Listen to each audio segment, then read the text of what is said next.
I have been on a long deployment, and finally, after a year, I'm getting back home. This is the first time I have been able to go back home and see my family. Hell, this is the first time that I have touched dry land in a long time. We had a quarantine deployment and did not get to go anywhere this time. It was the worst. The plane lands, I get my rental car checked out, and grab my bags.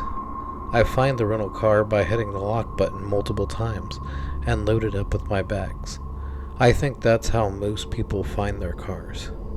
Anyway, I strap in and start heading to my family's house. I am driving for about 20 minutes and notice there is a really thick fog layer in the town on the way to my house. That's weird because it usually isn't foggy like this time of year.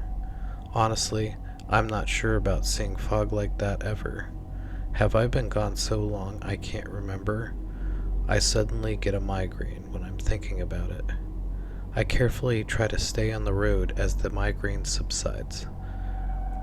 As I am driving to my parents' house, the fog seems to be getting thicker and harder to see through. It is becoming very difficult to see the road in front of me, so I have to use my fog lights and reduce my speed considerably. I need to make it there in one piece. I am going about 15 miles per hour now. It would be unfortunate to go through an entire deployment and die on the way home. Trust me, it does happen. I had a friend that was hit by a car 2 days after another deployment. He was just walking down the street from a fast food joint back to his apartment when he was struck by a vehicle from behind. It was a hit and run. The poor guy was in a coma and had to be in intensive care for months. Ultimately, he survived the ordeal. While heading down the foggy road, I am starting to notice that there are no other cars on the road but mine. I know it's late, but I remember seeing at least a few cars on this road at this time back when I lived here. The road is eerily devoid of any human presence. Despite all odds, I get to my parents' house safely, but no one seems to be home. All of the lights are off, and there are no cars in the driveway. It is eerily quiet. I had just talked to my mother on the phone when I left my duty station, and now they're nowhere to be found. It looks like my parents' place is abandoned. I knock on the door. There is no answer. I tried to call them from the front door where I'm standing, and there's no answer. It's like they're not home at all. Where could they be? I called my mother and finally get a hold of her, and she says, "Hello, sweetie. Yeah, we're all in the house. Just come in." That's extremely odd since all the lights are out and nobody seems to be home. I open the door and go in the house.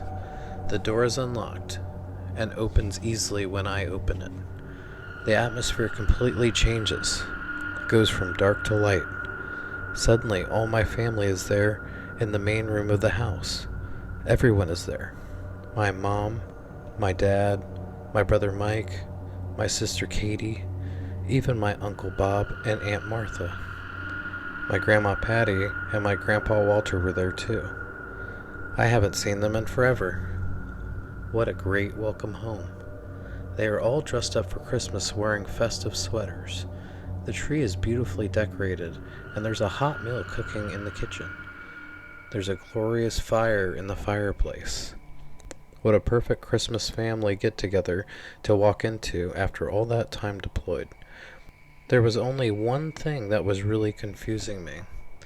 I know I had been gone a long time, and I had missed a bunch of family stuff, but I thought that my Grandpa Walter had died while I was on deployment. Now he's here, standing in front of me, like nothing has happened. It stays in the back of my mind as I get around to everyone and talk about what I have been through. I talk to everybody and thank them for being there, and everybody welcomes me with open arms.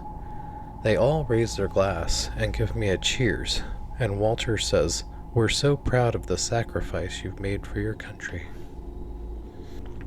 Everyone is always saying thank you for your sacrifice, but when he said it, he had a sad look on his face.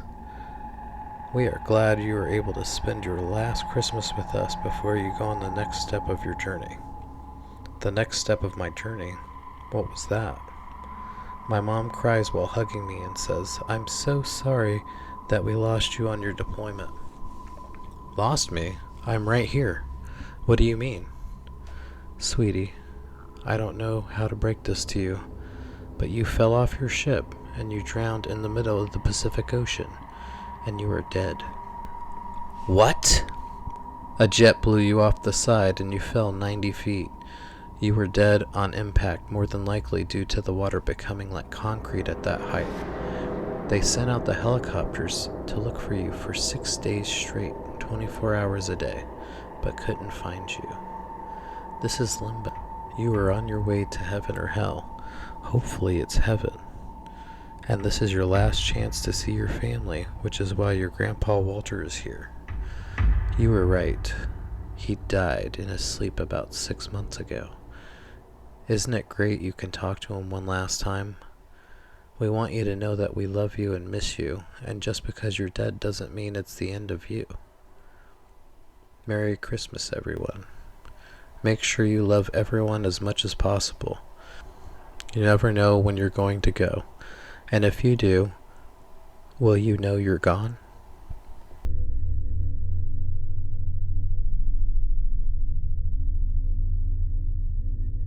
There was a beautiful girl named Brandy.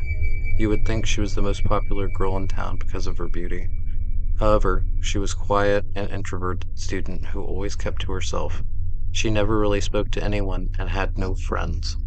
From the looks of it, she looked like a well-mannered girl that was trying to do the right thing. But Brandy had a secret that nobody knew about. She was just waiting for the right person to come along. She would have an obsessive personality about males sometimes, and didn't know what to think of it. She was considered a yandere. For those who don't know, a yandere is a character who is sweet and innocent on the outside, but on the inside, they are completely obsessed with someone to the point where they might become dangerously possessive or violent. Brandy's obsession was with a boy named Michael. Michael was a popular guy in school. He was outgoing, friendly, and always had a smile on his face. He was the complete opposite of Brandy, but she couldn't help but fall in love with him. She would often watch him from a distance, admiring his every move. She loved the way he laughed, the way he talked, the way he walked. She loved everything about him, but had not even said a word to him.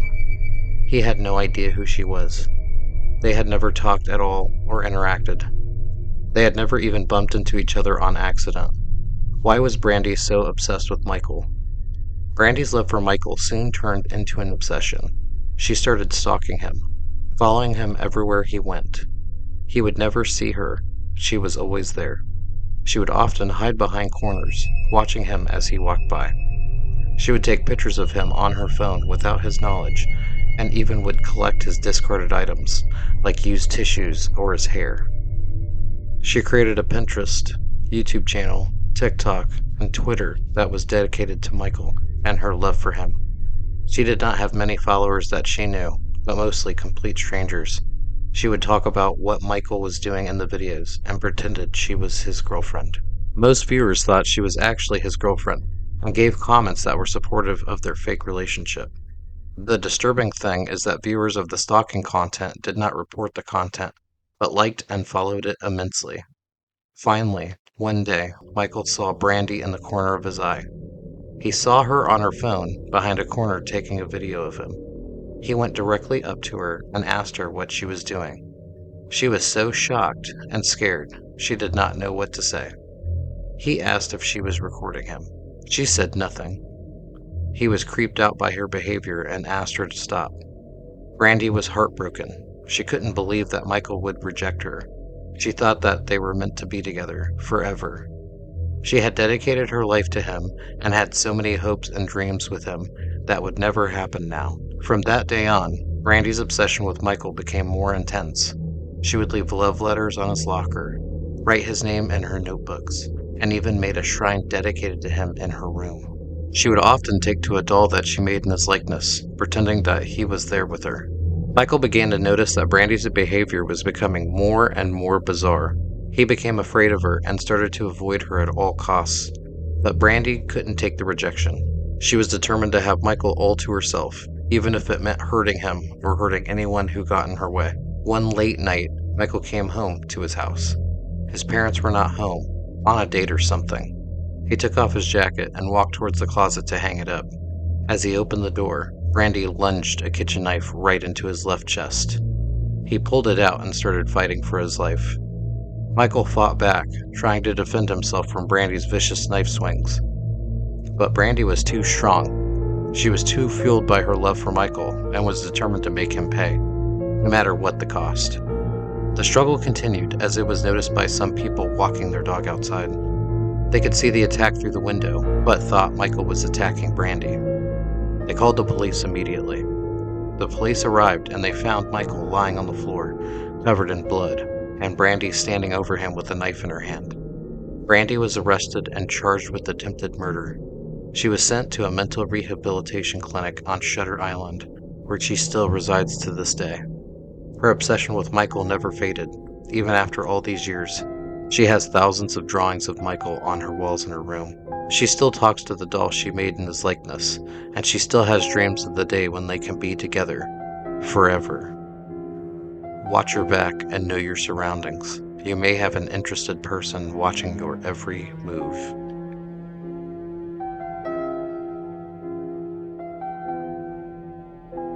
There was a girl named Olivia who was deeply in love with a boy named Noah. She was so in love that it consumed her every thought and action.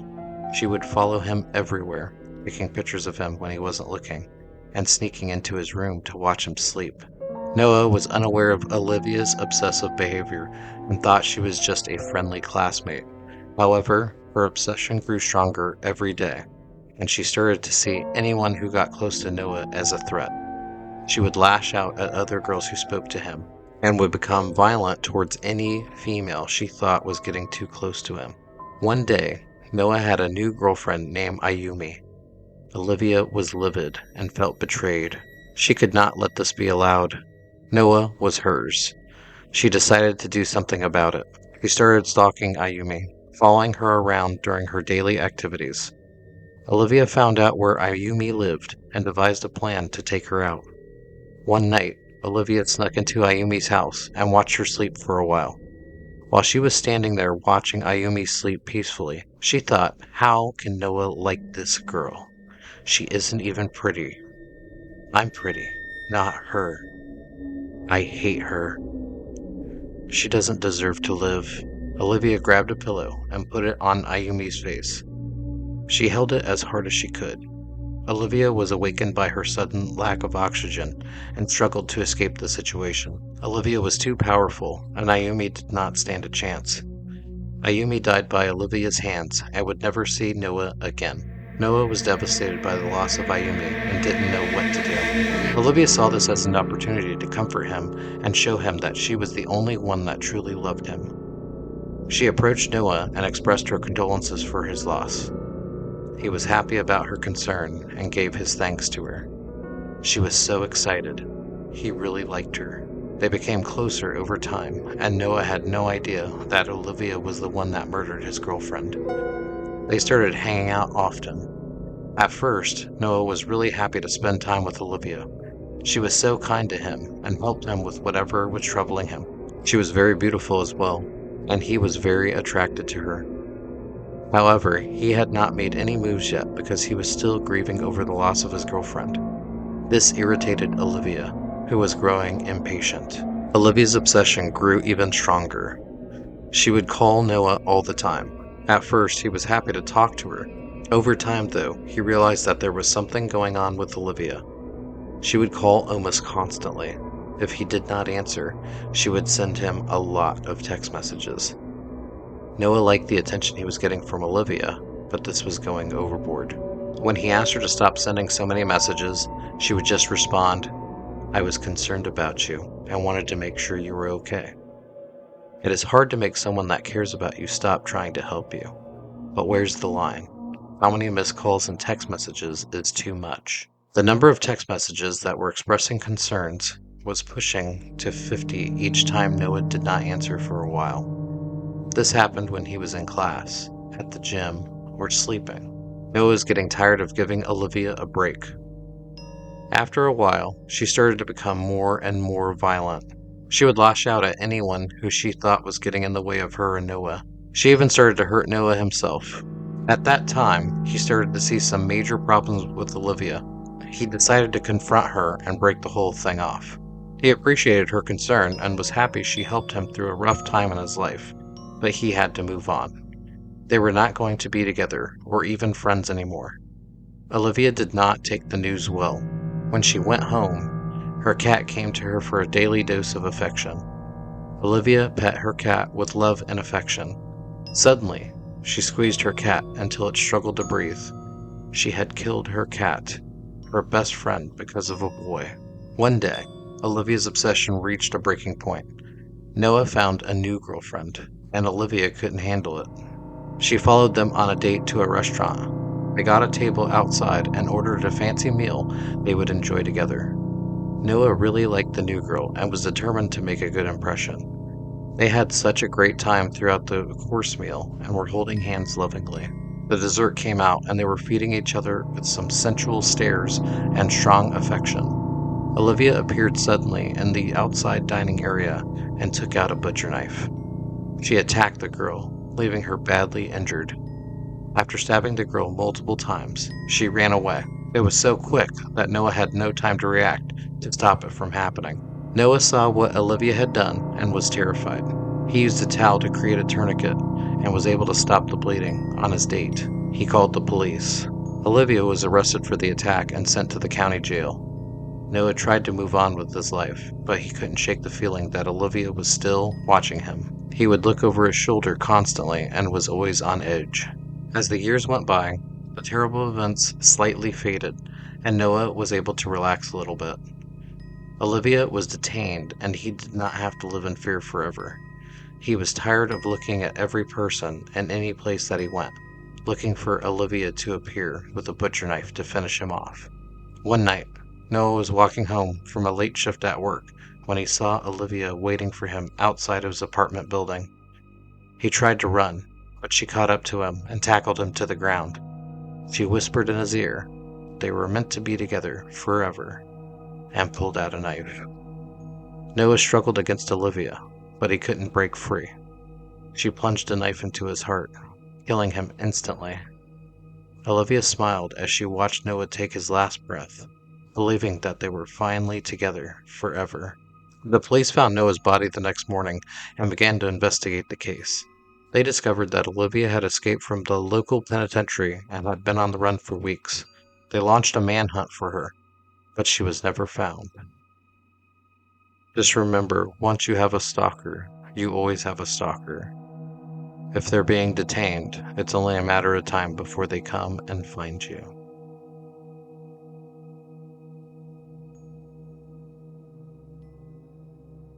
It was just another day at school for Mark, a high school senior, who spent most of his time playing video games and hanging out with his friends. He was a popular kid, but he never cared about being famous or being in the spotlight. All he wanted was to pass his final exams and get into a good college. Little did he know that his life was about to take a drastic turn, thanks to a girl in his class named Catherine. Catherine was a quiet and reserved girl who never spoke to anyone in class except for Mark. She had been secretly in love with him for years, but Mark had never noticed throughout their long friendship. Catherine had never indicated to Mark that she was in love with him, and behaved as a friend would. Mark was under the impression that their friendship was really strong. He could always reach out to her for advice. She would always come over and hang out and talk to Mark if he asked her to do so. She really was the best friend Mark ever had. One day, Mark came to school and found a note on his locker. A note was from Catherine. It said, "Meet me after school at the park." Mark didn't know what to make of it, but he decided to go anyways, thinking that Catherine just wanted to do something fun. When Mark arrived at the park, he found Catherine waiting for him. She looked nervous and fidgety, and she was carrying a large backpack. Mark asked her what was in the backpack, but Catherine just smiled and said, "Don't worry about it. I just want to spend some time alone with you." Mark and Catherine spent the afternoon together, talking about their favorite books, movies, and video games. Just as the sun began to set, Catherine's behavior started to become more and more strange. She kept staring at Mark with an intense look in her eyes, and she wouldn't let him leave the park. When Mark tried to get up and go home, Catherine grabbed him by the arm and said, "Please don't go, Mark. I love you so much. I can't live without you." Mark started to feel scared, and he tried to break free from Catherine's grasp. But Catherine was surprisingly strong, and she wouldn't let go. She started to cry, and Mark felt bad for her. He didn't want to hurt her feelings, but he knew he had to get away. As he turned to leave, he heard a loud thud behind him. When he looked back, he saw Catherine lying on the ground, her backpack open beside her. Mark walked over to her and saw that she had a large kitchen knife in her hand. She had stabbed herself in the stomach, and blood was pouring out of her wound. Mark called 911, and Catherine was rushed to the hospital. She survived, but she was never the same again. She became more obsessed with Mark than ever before, and she started to stalk him wherever he went. She would show up to his house uninvited, send him hundreds of text messages, and even leave love letters in his locker. Mark didn't know what to do. He was scared for his life, and he didn't know how to make Catherine stop. He tried talking to her, telling her that he didn't feel the same way, but she wouldn't listen. She was convinced that Mark was the only one for her, and she would stop at nothing to make him hers. One day, Mark came home from school and found Catherine waiting for him in his room. She had broken into his house, and she was sitting on his bed, wearing a white wedding dress. Mark was terrified, but he decided to hear what she had to say. Catherine told Mark that she was feeling extremely obsessed with him and couldn't stop thinking about him. She apologized to him for stabbing herself. She asked him if he could ever forgive her, saying that she was going through a terrible situation where she was determined to be self-destructive. Mark lost his sense of fear and grabbed her hand. He looked into her eyes and said, "We will get through this together." She cried uncontrollably. Mark took a chance on Catherine, his best friend for a long time. She was always good to him. She deserved a chance in life. 13 years later, we are still married. We have 2 children, 1 boy, 1 girl. Catherine had some personal trauma earlier in her life that caused her to act out in some scary ways. She had never told me about it, and I never knew. I didn't know she would be the best and most genuine person that I would ever have met. It turns out that she was not a yandere, but she just needed a partner to help her get better. I've been that partner for her. Sometimes Catherine can revert to some of her stalkerish, obsessive ways. I am her medicine, though. Once I comfort her, she instantly feels better, and her obsessions fade. I am okay with having someone obsess over me. Being with her is the best decision I ever made. Sometimes stalkers can seem terrifying. There's somebody out there for everyone. It could be a stalker, it could be a normal relationship. But I have a feeling that Catherine will never leave Mark.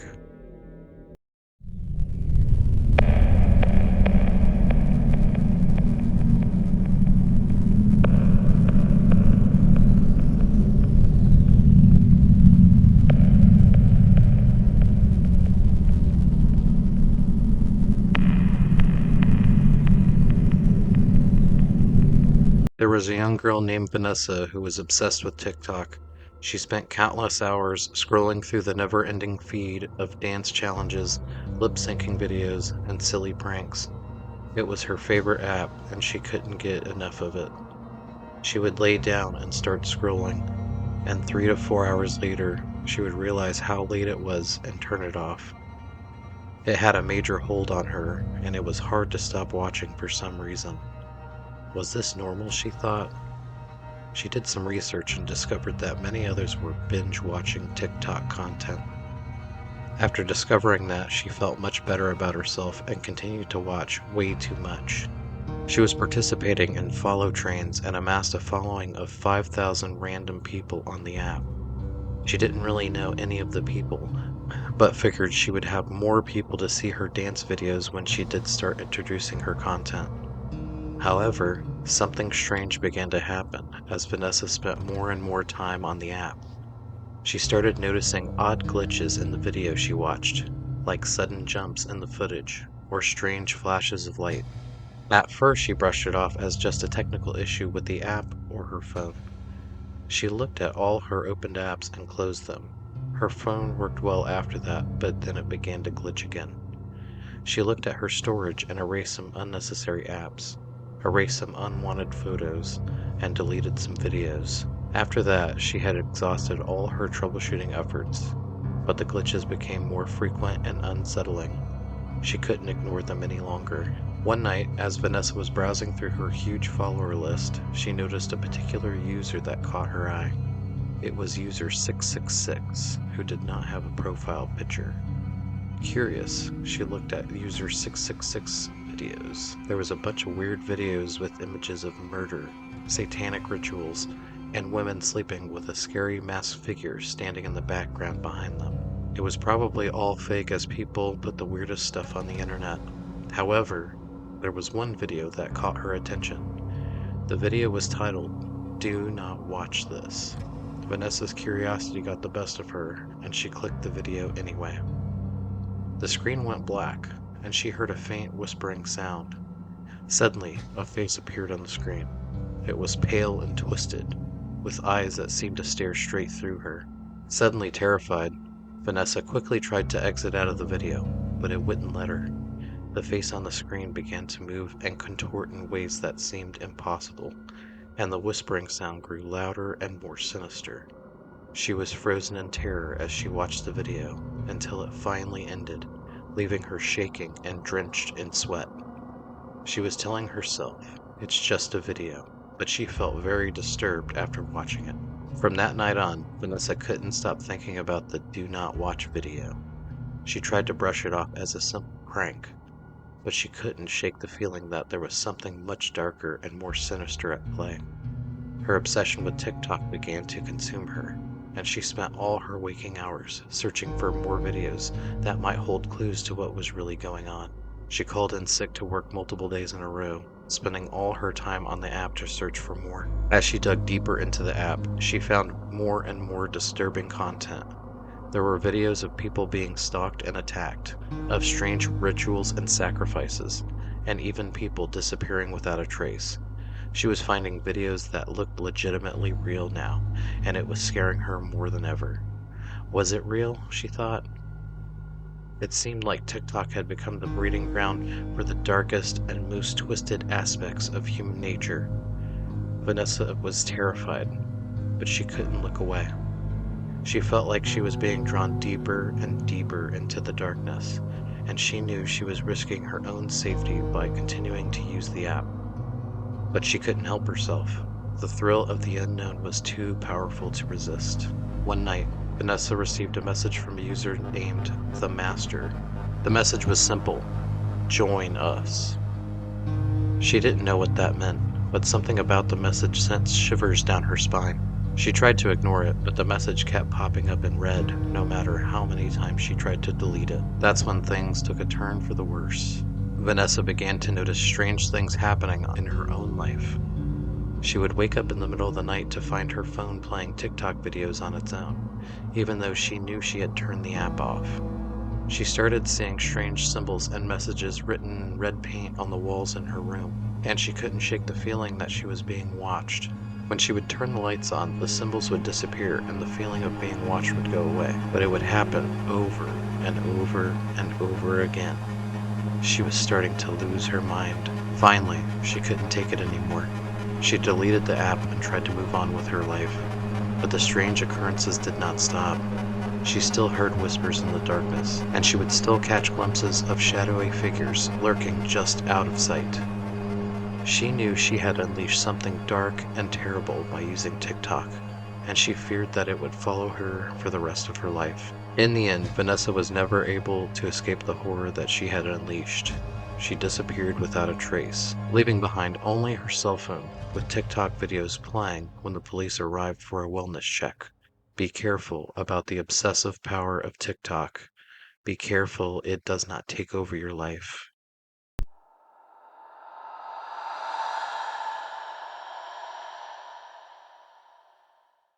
At first, it was just harmless videos of dancing, lip syncing, and funny skits. But as the app gained popularity, so did the strange, unsettling content. Users began posting videos of themselves performing creepy rituals, summoning ghosts and demons, and sharing their encounters with the supernatural. Some claimed that TikTok was a portal to the other side, and they had made contact with entities that were not of this world. Others warned of a dark presence on the app, one that would prey on unsuspecting users and lure them into its clutches. They spoke of a mysterious figure who would appear in the background of videos, watching and waiting, before disappearing without a trace. But the warnings were dismissed as mere superstitions, the ramblings of a few paranoid users. After all, it was just an app, right? What harm could it do? But as more and more people joined TikTok, the strange occurrences began to escalate. Users reported seeing the same figure in their dreams, a tall, shadowy figure with glowing eyes and a sinister grin. They claimed that the figure was speaking to them, urging them to create more videos and share them with the world. So they did. And then came the rumors of disappearances. Users who had been uploading dark and unsettling videos suddenly went quiet, their accounts deleted without a trace. Some speculated that they had simply moved on to other platforms, while others feared the worst. The most chilling reports came from those who had claimed to have made contact with the entity behind it all. They described a world beyond our own, a realm of darkness and chaos that would be accessed through TikTok. They spoke of a being that called itself the Creator, a malevolent force that demands sacrifices in exchange for power and fame. The Creator could get you followers, likes, and shares, but at a price. It demanded human sacrifice. As users discovered this, they did the Creator's bidding. A slew of videos were uploaded with users showing their human sacrifices. Once reported, the videos were taken down from the platform quickly. It was the most disgusting stuff you had ever seen. I don't even want to talk too much about it. After a while, too many videos were being uploaded with human sacrifice, and the platform couldn't keep up with all of them. It was having trouble taking them all down. From there, the virus spread across the platform. It wasn't long before TikTok became synonymous with horror and fear. Parents warned their children to stay away from the app, and schools began banning it altogether. But for some, the allure of power and fame was too strong to resist. They continued to upload videos, hoping to catch the attention of the Creator and gain access to fame and fortune. There were many users that were getting fame and monetization through the process. But for every success story, there were countless others who had fallen victim to the Creator's grasp. They had made the ultimate sacrifice, and their souls were claimed by the darkness that lay beyond TikTok. And so the warnings continue, whispered from one user to the next. Beware of the app, they say. Beware of the price of fame. Beware of the Creator. For on TikTok, nothing is what it seems, and the price of fame may be more than you're willing to pay.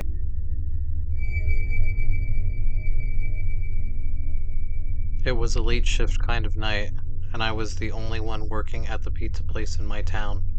I had just received an order for delivery to a destination in a remote location in town, according to the map. The customer had requested extra cheese and pepperoni. Okay, whatever.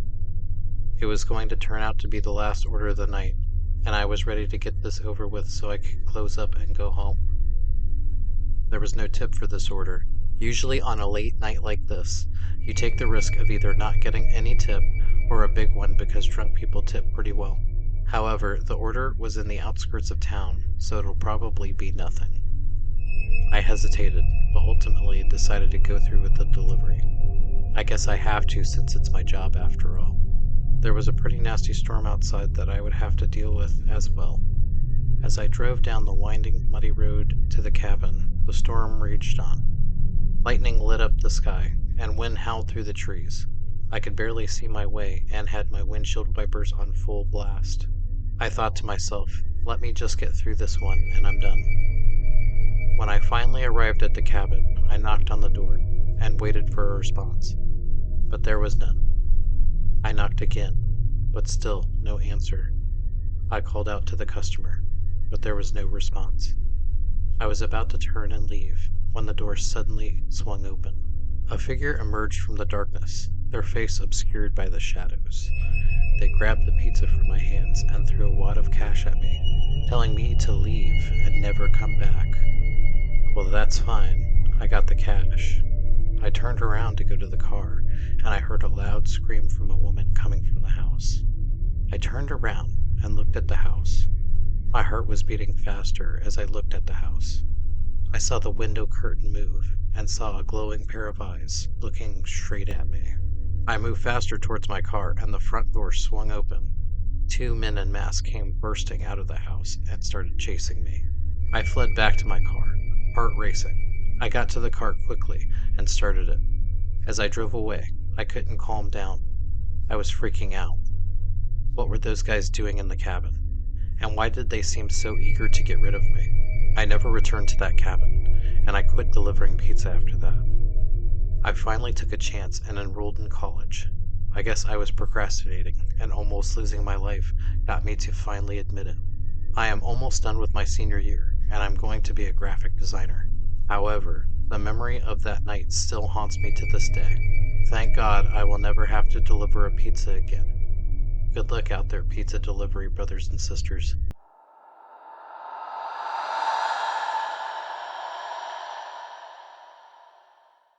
It was a rainy kind of night, the kind of night that made you want to just curl up with a good book and forget the world outside. But for me, the storm was just another obstacle to overcome on my nightly rounds as a pizza delivery driver. I don't make much doing it, but a job is a job. I have to do it, rain or shine. I was in the car and had a few deliveries to do. As I drove through the deserted streets, I couldn't help but feel a sense of unease. The wind howled like a pack of wolves, and the rain beat against my windshield like 1,000 tiny fists. The sound was eerie, but I just drowned it out with some loud music. I delivered my first order with no issues, got the cash tip and moved on. I pulled up to my next delivery, a small house on the edge of town. I grabbed the pizza box and walked up to the front door, the rain drenching me to the bone. I should have worn a rain jacket, but whatever. I knocked on the door, but there was no answer. I knocked again, but still no response. I was about to turn around and leave when I saw the door open slightly, and I heard a faint whisper. Come in. I hesitated for a moment, but I was committed to delivering this pizza and getting out of here. I slowly opened the door and stepped inside. When I entered the house, it was dark and musty, the air thick with the smell of mold and decay. I couldn't see anything, but I could hear something moving in the shadows. I called out, "Hello? I have a pizza delivery for this address." There was no response, but I could feel eyes watching me. I began to feel increasingly uneasy and turned to leave when a voice whispered in my ear. I tried to run, but something grabbed me from behind and pulled me into a dark room to the side of the entrance that I entered. As I struggled to break free, I could feel hands clawing at my skin, tearing away my clothes. I screamed for help, but no one came. Suddenly, the room was illuminated by a sickly green light. Then, I could see that I was surrounded by people, but they weren't human. They were like humans, but something was wrong with them, with twisted faces and razor-sharp teeth. One of the monsters spoke, its voice like 1,000 snakes hissing in unison. Welcome to our world, pizza boy. We've been waiting for you. I tried to fight back, but I was hopelessly outnumbered. The monster swarmed around me, tearing at my flesh and feasting on my blood. As my consciousness began to fade, I heard the monsters whispering to each other. This is the best pizza we've ever tasted. When the police found my car the next morning, it was empty. The pizza box was sitting on the passenger seat, untouched. To this day, no one knows what happened to me, or why my pizza delivery went so horribly wrong. But that is not how it ended, actually. Then, I woke up in the hospital. I had bite marks all over my body. The doctor saw me awake and yelled for his staff. They circled around me while I laid there on the hospital bed. I asked, what happened? I thought I had died. However, the doctor said that I had driven myself to the hospital in my own car and told the staff what happened to me. When I was finally put in the hospital bed, I passed out. I had dreamt that I was murdered, but in actuality, I escaped and was able to save myself. Adrenaline is a hell of a drug. The hospital called the police when I came in. They responded to that house and found 10 cannibals living there. They were definitely trying to eat me. I somehow managed to break free, jumped out a window, and got away in my car. I wish I could say that the company took care of me after that incident, but they didn't. To my delivery drivers, when delivering pizza, don't go in the house. Just wait outside for the customer to come out to you, or you might be the next tasty treat instead of the pizza.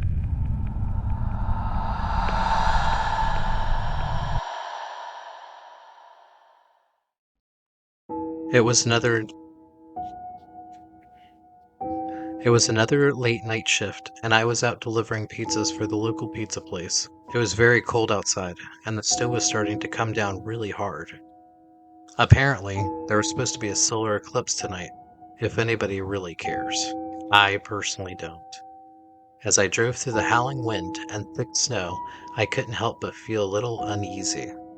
I had heard rumors from the other drivers about strange occurrences happening on the job, but I never really believed them until now. The story I'm about to tell you creeped me out. As I approached my next delivery, the address seemed to be in the middle of nowhere. When I saw the house, the only light came from a single porch light that flickered in the wind. I parked my car and took a deep breath before making my way to the door. When I knocked, the door slowly creaked open. A strange smell wafted out, one that I couldn't quite place. It was a mixture of decay and something sweet. I called out, "Pizza delivery!" But there was no answer. I stepped inside and called out again. Still no answer. The only sound was the sound of my own breathing and the creaking of the old house.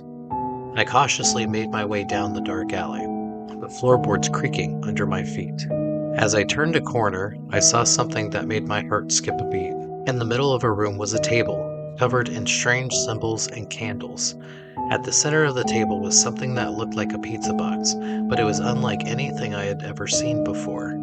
It was made of some kind of dark, leathery material and was covered in strange symbols. I took a step closer, my curiosity getting the better of me.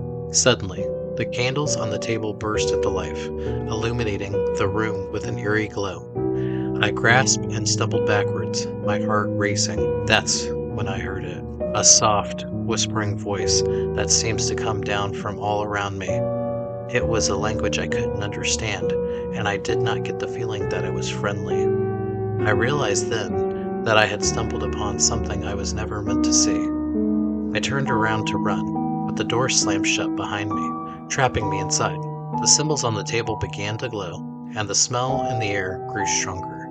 It was the smell of death, decay, and something else, something I couldn't quite identify.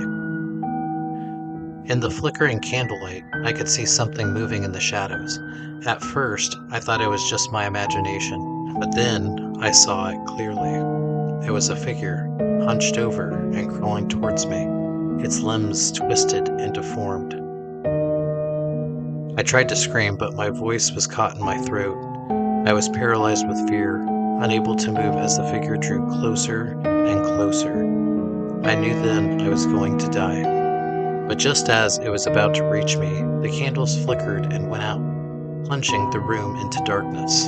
The figure let out a blood-curdling scream and seemed to go away. I was there, sitting in the darkness by myself. Suddenly, something grabbed me by the neck and poured a liquid down my throat. I spit it out and resisted. It tasted like blood. Is this really happening to me?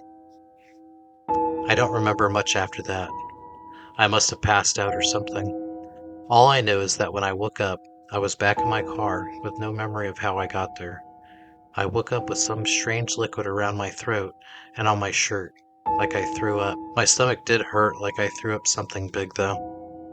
Something was forcing me to drink blood. Whose blood was that?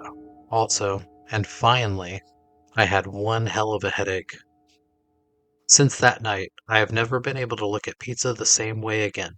Whenever I deliver a pizza to a strange or remote location, I always feel like something is watching me, waiting for me to let my guard down. I don't know what kind of dark magic or evil I stumbled upon that night, but I do know one thing. It's not something I ever want to experience again.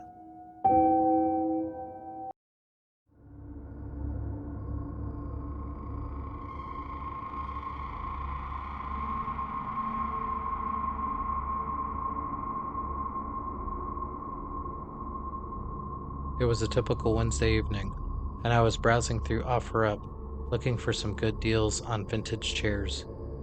I had just moved into a new apartment and was eager to decorate it with unique and stylish pieces.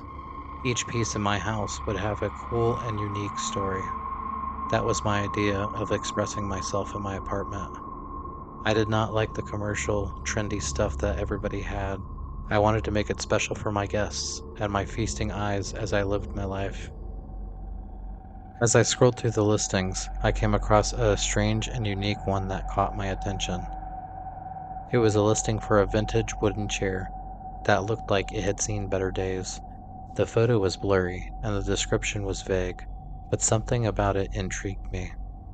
The price was ridiculously low, almost too good to be true. As long as the chair was in good physical condition, I could repair the cosmetics and make it really cool.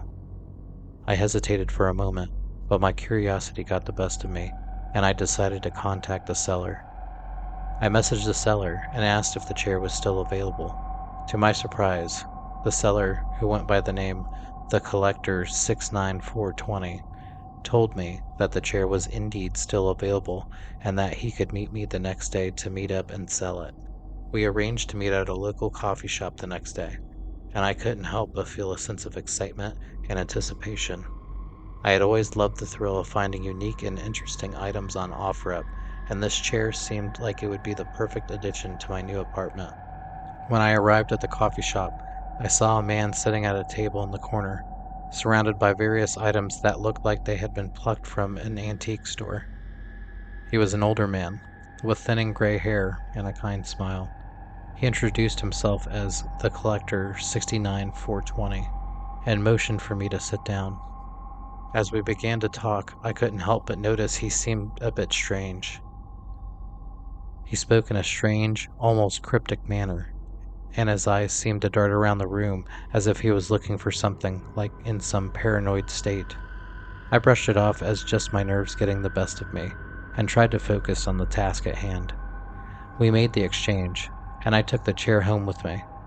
As I examined it more closely, I realized that it was even more worn and tattered than I had originally thought. The wood was warped and would need some work to fix. The surface needed a significant amount of sanding and a fresh coat of paint. There were spats of red paint that were really in the wood, but for some reason, I couldn't bring myself to throw it away. It had a certain charm and character that I found endearing. That night, I had a strange dream. In the dream, I was sitting in the chair, surrounded by the darkness. I couldn't see anything. Suddenly, I realized I had a blindfold on. The blindfold was taken off of my face, and a man with a hammer struck me in the head. I suddenly woke up and felt my head. I was fine, but the dream felt extremely real. The next day, I examined the underside of the chair. Stapled to the bottom of the chair was a card that said, Elite Hunting. That's a funny joke, like in the movie Hostel. I took the card off and put it to the side. I started fixing and warping the wood back to its original condition. I had made some good progress and wrapped up for the day. I found myself in the chair again in a dungeon-like setting. This time, there was a man in a butcher's getup. He had a knife. I was terrified as he came close to me. He started cutting me multiple times. I was really feeling the pain in my body as he applied the cuts. He finally applied the killer blow, and I woke up. My body was sore for some reason from the dream. Why am I feeling pain from a dream? What is really going on? The next day, I reluctantly started working on the chair. There was something going on with this chair, but I was committed to finishing what I started. I fixed the warping and started the sanding process. After I had spent a considerable amount of time, the chair was finally sanded. All that was left was the paint. I figured I would do that the next day. On the third night, I was in the chair again, bound by rope. I heard the sound of a chainsaw behind me starting up. Oh no. I tried to escape, but I couldn't get out of the ropes. The person behind me came to the front of me and put the spinning chainsaw blades right in front of my face. I squirmed in terror as the figure was getting excited at my agony. The chainsaw cut through my skull slowly.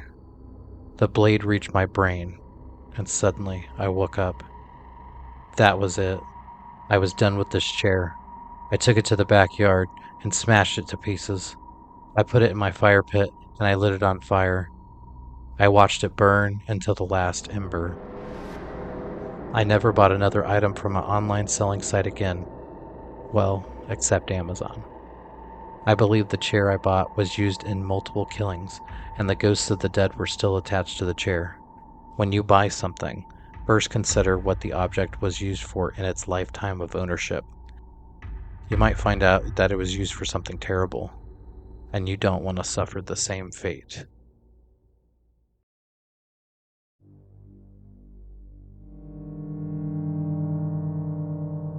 It was late at night, and I was scrolling through the OfferUp app on my phone. I was on the hunt for a new piece of furniture to add to my home, and I stumbled upon a listing that caught my eye. The picture was blurry, but I could make out a silhouette of a beautiful wardrobe closet. The price was unbelievably low, so I messaged the seller to inquire about it. To my surprise, the seller responded almost immediately. She told me that the dresser had been in her family for generations and they were selling it because they were moving out of the country. She said that they needed to get rid of it quickly, which is why the price was so low. I was a little skeptical, but the seller seemed sincere, so I decided to arrange a meeting to take a look at the wardrobe closet in person. We agreed to meet at a gas station on the outskirts of town. Meeting at a random gas station is a little creepy, but I figured it was just a precaution on the seller's part. I don't know them, and they don't know me. I arrived at the gas station and parked my car. As I was getting out, I noticed a car parked a few spaces down from me. It was a van with tinted windows. I couldn't see inside, but I had a feeling it was the seller's car. I walked over to the car and knocked on the window. The window rolled down, and I was met with the face of a young woman. She looked nervous, but she smiled and asked if I was the one who had messaged her about the wardrobe closet. I confirmed that I was, and she told me to follow her to a nearby warehouse, so I obliged. I drove for a few minutes and eventually arrived at a run-down industrial area. The warehouse was at the end of a long gravel driveway, and it looked abandoned. The woman parked the car and got out, and I followed her inside. The warehouse was dark and musty, and there was no electricity. The only light came from a small flashlight that the woman was carrying. We walked through a maze of boxes and furniture until we finally reached the corner where the wardrobe closet was being stored. Now that I could see it for the first time, it was even more beautiful than I had imagined.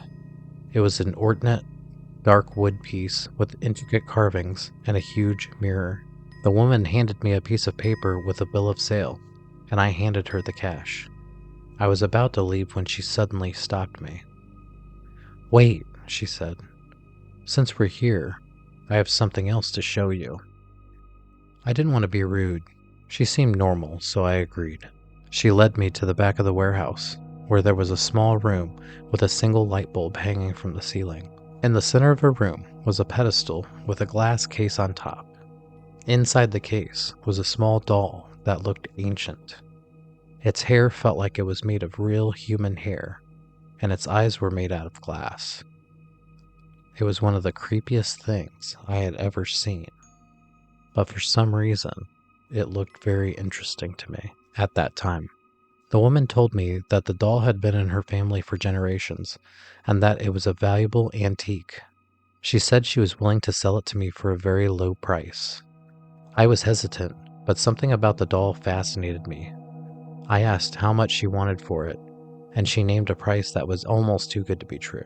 However, I broke my trance the doll had on me and decided to get my wardrobe closet and leave. There was something about the doll that was inviting me to get it and to take it home, but I just couldn't do it. Weeks later, I was reading through the local newspaper. I saw that a family had been murdered, and the main suspect was the girl I bought the wardrobe closet from. There were 3 other pictures of suspects in the murders. 3 really big guys that the story said were her brothers. In the picture of the crime scene, you could see a body lying on the floor, and right next to the body was that doll. When you're doing online shopping, make sure you do your homework on whatever it is you're trying to buy. If there's an offer that pops up when you're going to get the first item, maybe there's a reason that they didn't advertise it.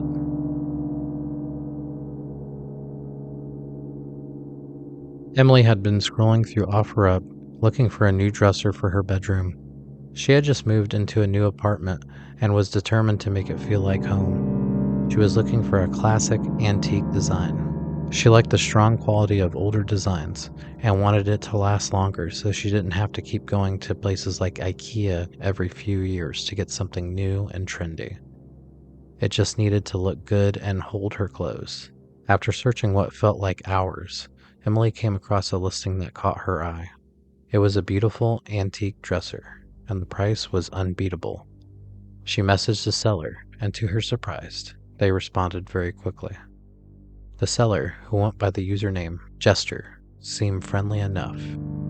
They agreed to meet at a nearby gas station that night to complete the transaction. Emily arrived at the gas station, feeling nervous. She had never met a stranger from the internet before, but Jester seemed like a normal person. If she wanted the dresser, she would have to let her guard down a little. She spotted the seller standing by a beat-up old van, and they exchanged greetings.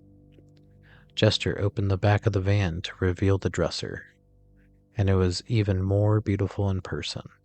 Emily couldn't believe her luck. She handed over the cash, and Jester helped her load the dresser into her car. The first few days of bringing the dresser home were uneventful. Emily spent hours organizing her clothes and admiring the dresser's intricate carvings. But as time went on, strange things started to happen. One night, Emily woke up to find her dresser drawers open and her clothes scattered across the floor. She would have been more concerned, but thought it was her demon cat that would consistently mess with her stuff. Her cat was a free spirit and probably saw the dresser as a new toy to enjoy. But the next night, the same thing happened, and the night after that. Emily started having vivid nightmares. In them, the seller, Jester, would appear and chase her through a dark labyrinth maze. The maze seemed to be made of a wood material, similar to the dresser. She would wake up, drenched in a sweat. The dream felt real, and she felt like her life was in danger in the dream. Obviously, you can't die in your dreams, she thought, but it felt so real at that time. In her paranoia, she got up and looked around the house. No one was there. Just her cute little cat. She would love and pet her cat, and then turn back in for the night. After multiple days of clothes being flung everywhere and night terrors, Emily decided to do some digging. She searched for Jester's username on social media, but came up empty. She even contacted OfferUp's customer service, but they couldn't provide any information on Jester's identity. The problem with a lot of sites like Craigslist and OfferUp is that you can open up one simply by providing an email that you just created, and poof, you're a seller. Emily was starting to hear strange noises in her house, creaks and cracks. Sometimes something that sounded like footsteps. Sometimes it sounded like something was moving across the table or kitchen counter. When she checked, though, nothing had moved at all. One evening, as Emily was getting ready for bed, she heard a faint scratching sound coming from the dresser. She cautiously approached it, and to her horror, saw that the carvings on the front of the dresser had shifted around. Suddenly it looked completely different. That was it for Emily. She decided she had enough. Emily had finally determined that something was wrong with the dresser, and decided to do something about it. She took all of her clothes out. She dragged the dresser to the curb in the front of her house and called the trash company. The trash truck picked it up, and suddenly her nightmares had stopped. With her clothes now piled up on the floor, she took a trip to IKEA and bought a plywood dresser. She is much happier now, as her clothes stay in the drawer. She did not realize that anything was going to happen, but buying the dresser on OfferUp was bad news for her. She never used OfferUp again. Sometimes, items can seem like a great deal, but you don't know the history of the object. Anything can be cursed.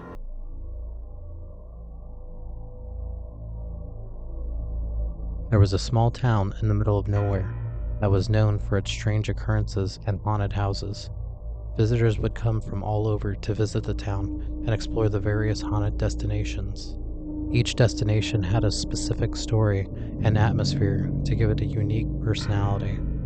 There was one particular house that stood out as the creepiest of them all, though. It was an old, dilapidated mansion that had been abandoned for decades. Some said that the owner had gone mad and killed his family before disappearing without a trace. Others claimed that the house was cursed and anyone who entered it would meet their demise. The story of the house was definitely in question, as no one could pinpoint exactly what happened at the old house. How was it still standing after years of abandonment? The windows letting in the harsh environment all year was anyone's guess. As the windows were broken, letting in the harsh environment all year, it was anyone's guess. But it still stood tall, telling a story of what used to be elegance and luxury. It was a sight to see, that is, from the outside. As strange as it seems, the many visitors that came to the town would go to the old house and take pictures, but they would never go in the house. It was the weirdest thing. No matter how much they wanted to go, they didn't want to go in the house when the time came. There was some kind of odd groupthink that made a group standing outside the old house look at each other and decide collectively not to enter the front door. They would walk the perimeter. They would look in the windows and doors, but something compelled them to think twice before entering the house.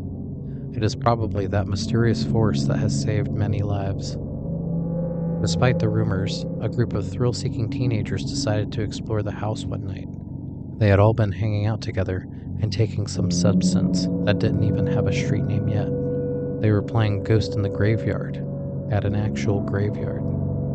As the effects of the substance was going through their body, they were all laughing and having the time of their lives. After the full effects were felt, they all looked at each other almost at the same time. It was time to explore the old house once and for all. They all rode together to the house. There it was, the 3-story house that would have been considered a mansion back in its time. It stood tall and intimidating, but it was no match for the group. Together, they all walked right through the door.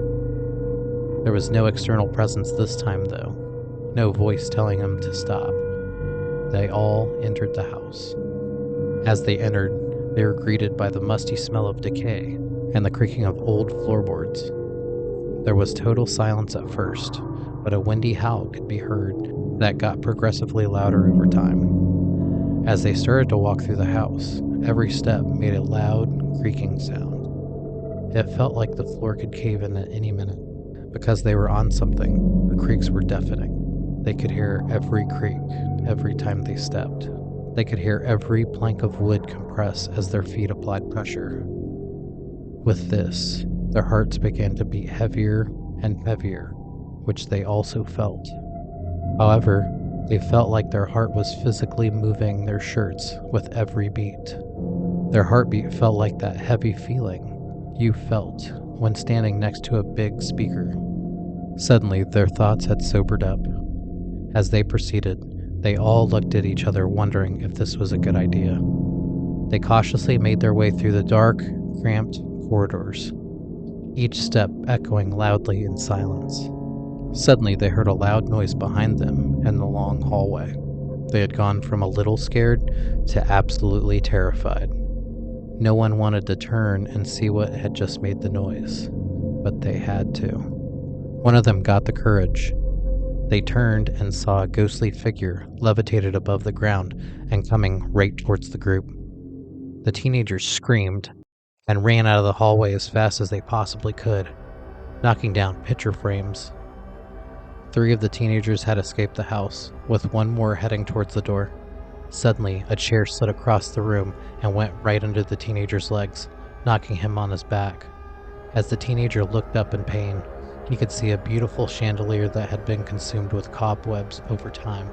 His view of the beautiful man-made spectacle was short-lived, as he saw it rushing towards his face. It collapsed on his head perfectly, causing fatal damage to his skull. The other guys saw it happen and ran for their lives. When the group was a safe distance away from the house, they called the police. When the cops arrived, they said it was an accident. They all knew better. It was an angry ghost that did not like anyone intruding on its property. Be careful taking substances, but especially if you're going to explore haunted places.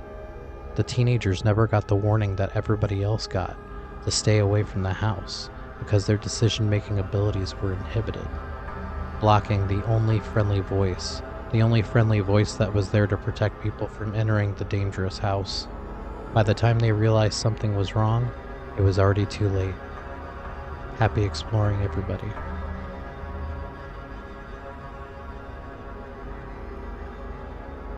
A group of friends were driving through the deserted countryside in the middle of nowhere. The land was barren, with no buildings or cars. They were all talking about the road trip they were on, and all the fun they were having getting together once again. They were all friends from a long time ago, and they were doing a cross-country through Utah. There were many hiking trails and rock formations for visitors to explore, but where they currently were was nothing. Suddenly, they spotted a woman walking on the side of the road. She was dressed in ragged clothes and seemed lost and alone. She looked like she had been through a lot. The friends stopped the car after passing the woman by. They all looked at each other and thought of the situation. There was a woman in the middle of nowhere. Her clothes were tattered, and she looked scary, to be perfectly honest. However, they could not just leave her. They can't just let her walk in this desolate landscape by herself. She looked like she needed help. They all decided that they would have to take a chance on this unknown woman. They backed up the car on the empty road and pulled up beside the woman. They asked her if she needed a ride, and she gratefully accepted. Through the initial conversation, the woman seemed like a very thoughtful person, and definitely just in need of some assistance. Suddenly, they felt much better about the whole thing. The woman got in the car, and they took off. As they drove on, the woman told them her story of how she had been lost. She lost all the members of her party and had been wandering the woods and eventually found a road. She had been stranded for days with only a little water left. The group had just picked her up when she had lost all hope. They all carried themselves proudly as saviors. The girl got in the car and they took off. They had been driving for a while and finally started to see buildings in the distance. It was the first town for miles. There was no doubt in any of their minds that the woman was not going to make it. But as they approached the town, they were all looking out their windows at the old but populated town. They all looked back at the woman. She was no longer sitting in the back middle seat. She was just gone. They pulled into a gas station and called the police. They reported picking the woman up at mile marker 37 and gave a detailed description of what she looked like. The police combed the area and found a body. It was the girl that matched the description of their passenger. In reality, she didn't make it. It turns out that she had been taken to the woods by her husband. He led her deep in the woods and left her on purpose, taking her backpack when she was not looking. She looked for him but never found him. She did not know that he had betrayed her. She wandered around until she found the road. She tried to follow it until she saw a car or found civilization. Little did she know that she had also been poisoned. On the walk, she had started to feel sick from the poison her husband laced in her Mio-flavored water. She finally fell down to her knees and collapsed. Her lifeless body had been there for weeks, and no one driving could see it as it was covered up by desert plants. During the autopsy, the toxicology report showed the poison. The main suspect, her husband, was picked up by the police shortly after the girl was identified. Justice would be served, all because a group of friends decided to do the right thing and help someone out in need. Be careful out there on road trips. Maybe if you find someone that needs your help, you can bring justice to a restless spirit.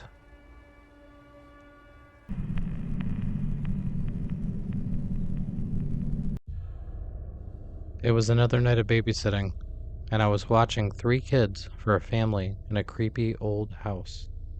I got off the phone with Ruth, the mother, and she said she needed a babysitter because she and her husband would be going to meet with a consultant to finally decide on some much needed repairs to the outside of their new old house. After that, they were going to go out and have a night together. Out of curiosity, I asked her how bad the house was and why. She explained that they had purchased the house in a short sale. She assured me that the house was not going to be dangerous, but when I saw it, I might be a little concerned. She said, "Please don't worry." I was starting not to like this deal, but didn't want to be rude to Ruth. I looked up the address on Google. It had a history. There was a murder there. Not recently, but it did happen about 17 years ago. The house had passed from family to family until it became the property of Ruth and Dan Schaefer. As I was reading the various stories about the house, it seemed that there were a lot of rumors that it was haunted. Looking at the house from the outside was very troubling for me. It looked terrible. The wood siding was rotting. The gutters were dislodged and hanging out from the house. The grass was high and unkempt. The driveway had large potholes. What a mess, I thought. I walked in, and it was actually pretty nice on the inside. I was very surprised. It seemed like they had already began doing some repairs to the house, starting from the inside. There was fresh drywall and paint on the walls, new carpet, and some demolition done in the kitchen. They had obviously stopped at the kitchen and were in the process of fixing it. Okay, so not perfect, but in way better condition than the outside of the house. The story was definitely adding up. I talked to Ruth as they were preparing to leave. They gave me their number and told me to call them if anything came up. I told them I would. I met all the kids, Joey, Annabelle, and Samuel. They were all really nice and sweet kids. I guess this would be fine. The kids and I hung out for a little bit, playing games and talking. I asked them how they liked the house. They said it was ugly on the outside, but the inside was a lot nicer than when they first moved in. Everything was fine, except for the noises they kept hearing when no one was there. I asked them about the noises. They told me that sometimes they would hear lights turn on and off upstairs. When they would go up to look, the lights would be off. They would investigate, and no one would be there. A few dishes had fallen on the floor in the kitchen as well. Sometimes the door would shut in different rooms. Things like that. I felt concerned, but had not seen anything myself, and I didn't want to either. As I settled the kids for the night, I couldn't shake the feeling that something was watching me. The stories the kids told me were making me have some anxiety. I was all alone now and looking around at everything that could make some sort of noise. I was really paranoid. However, nothing was happening. I started watching TV, waiting for the parents to come home. I was just counting down to 2 a.m., and it couldn't happen any sooner. As I tried to ignore the eerie feeling, something started to happen. I heard a strange noise coming from the attic. It sounded like a low growl, like a big dog. Did they have a dog? I did a lap through their downstairs to see if they in fact did have a dog that I just had not seen. However, there was no dog. I looked in the backyard. There was no dog. I still heard the growl though, with a louder tone now. I looked upstairs to try and isolate where the sound was coming from, but could find no resolution to the sound. As I was upstairs investigating, I heard a door open downstairs. It was the front door. It barely opened, but something opened it. The wind was howling outside and could have pushed it open if it wasn't latched properly. As I closed the door and made sure it was locked tight, I heard a dish break in the kitchen, out of my sight and around the corner. It broke directly in front of the sink. I entered the kitchen and saw the broken plate on the floor. I bent over to pick it up and threw it in the trash under the sink in front of me. I looked up and I swear I saw a shadowy figure pass by the reflection behind me in the window. I spun around and looked behind me, but nothing was there. Suddenly, I heard loud footsteps going up the stairs. I ran to the living room, looking at the stairs, and saw nothing. The footsteps continued up the stairs. It was going towards the children's room. I ran up the stairs and saw the kid's door swing open so violently that it broke the door off its hinges and collapsed. The kids screamed at the top of their lungs. I threw the door out of the way and tried to turn the lights on, with no luck. The kids were illuminated by the hallway light slightly, and I could see them. They were all pointing at the corner of the room, to the left side where I was standing. They said, "There's a man standing right there in the corner." I immediately grabbed the kids and ran out of the house. I got the kids into my car and called the parents. The parents said, "It's okay," and they would be there soon. When the parents arrived, they got the kids out of the car and gave them some hugs. They told them it was going to be okay, and they had just seen a ghost. It couldn't hurt them, so it wasn't a big deal. They told me the family would be moving out soon after the repairs were done. I was so shocked. Ruth pulled me away and talked me away from the kids. She said that the place was definitely haunted, and they had seen plenty of paranormal activity. They got the house for pennies on the dollar though, and they were going to be set for life if they could fix it and sell it. They just couldn't figure out how to get the ghosts out yet. They apologized to me for not saying anything and gave me an extra $200. As I walked away from the house, I could see sweet Annabelle's teary eyes waving a sad goodbye to me as the front door was slowly closed by her mother. It was so sad. I understand that it's good to set your family up financially, but there's got to be a better way than this. I was heartbroken, but slowly returned to my car and drove away. I never returned to the house. I hope the kids were not scarred for life after that. Everyone wants the best for their family. Just make sure what you're doing does not have a negative consequence that will undermine your goals.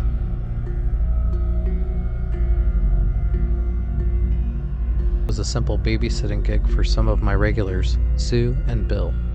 I just loved their kids and always had a great time watching them. They lived in a quiet neighborhood, and it was gated for that extra sense of security. I went there so often that I had their gate pin memorized. We all had started watching a movie and eating some chocolate popcorn, which is popcorn with a little bit of Hershey Kisses thrown in the bag when the kernels are still hot. It's just a silly thing to do, but my babysitter did it with me when I was young, and I tried it on them. They loved it. Everything seemed to be going smoothly until the phone rang. They had a landline phone. I had not seen one of those in a while, and did not know that people still had that. As I answered it, I heard heavy breathing on the other end. I said hello to get the mouth breather to say something. There was more breathing that was disturbing me the more I heard it. I demanded to know who it was. Finally, there was a voice on the other end that responded to me, but it did not say anything that I wanted to hear. The person on the other line said, "I'm watching you." Horrified, I quickly hung up the phone and tried to shake off the feel of unease. The kids were still watching a movie, but now I had a new secret that they did not know about. Should I tell them or not? I slowly moved around the downstairs of the house and closed all the shutters and curtains I could find. I made sure the front and back doors were both locked as well. I did not know if I should call the parents. Nothing like this has ever happened to me before. I eventually decided I would call them though, and let them know someone was calling the house trying to scare us. As I went for the phone to call the parents, the phone rang again. This time the voice said, "Don't hang up on me again." I told them, okay, but I wanted to know what they wanted. Suddenly, there was a loud knock at the door. The voice said, "Open the door." I told them no. They got very mad suddenly, but then tried to calm down.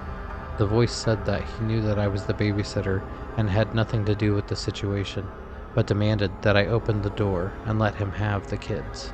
They were the collateral that the dad had agreed to for a deal that went bad.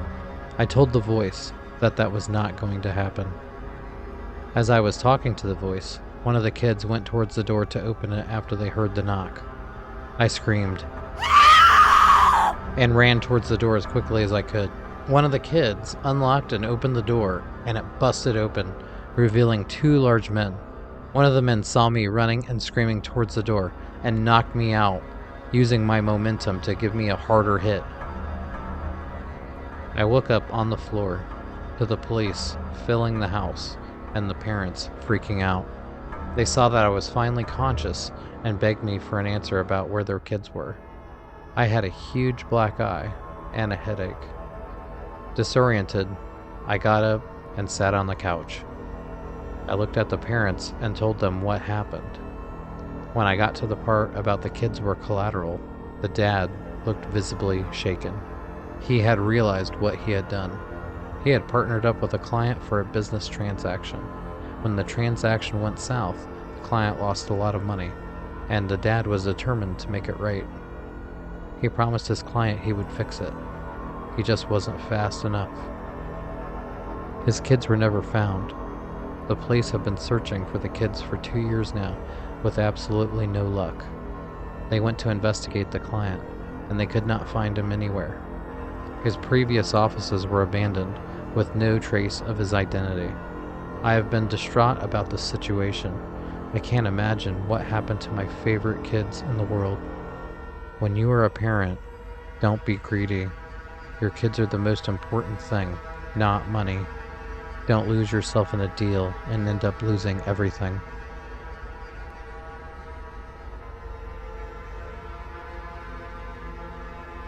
I was babysitting for a family with 4 young children, and everything seemed to be going fine, until I noticed that one of the kids, Josie, was missing.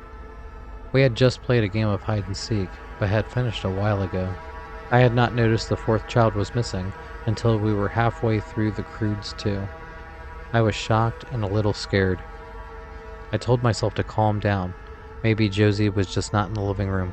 Maybe she went to the bathroom and I just didn't notice. There was no reason to panic yet.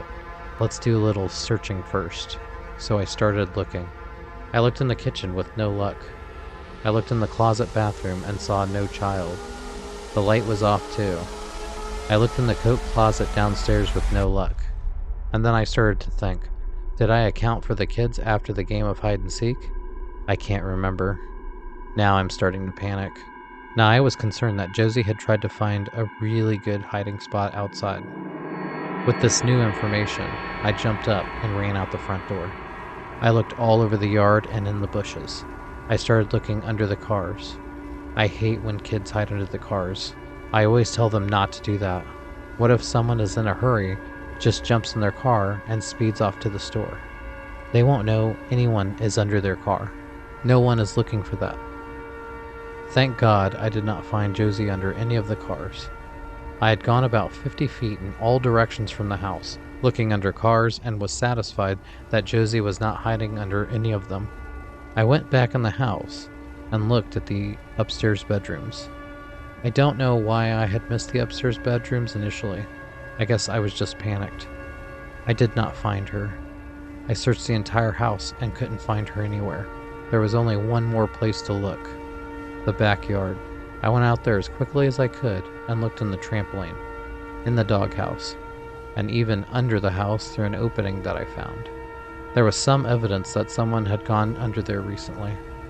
Just as I was about to call the police, I heard a faint voice coming from under the crawl space. I finally found her.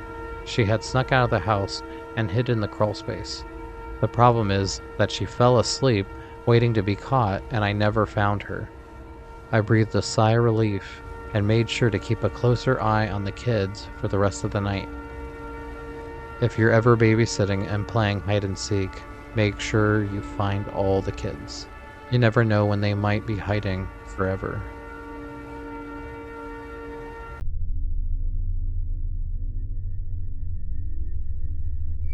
It all started when I first met her.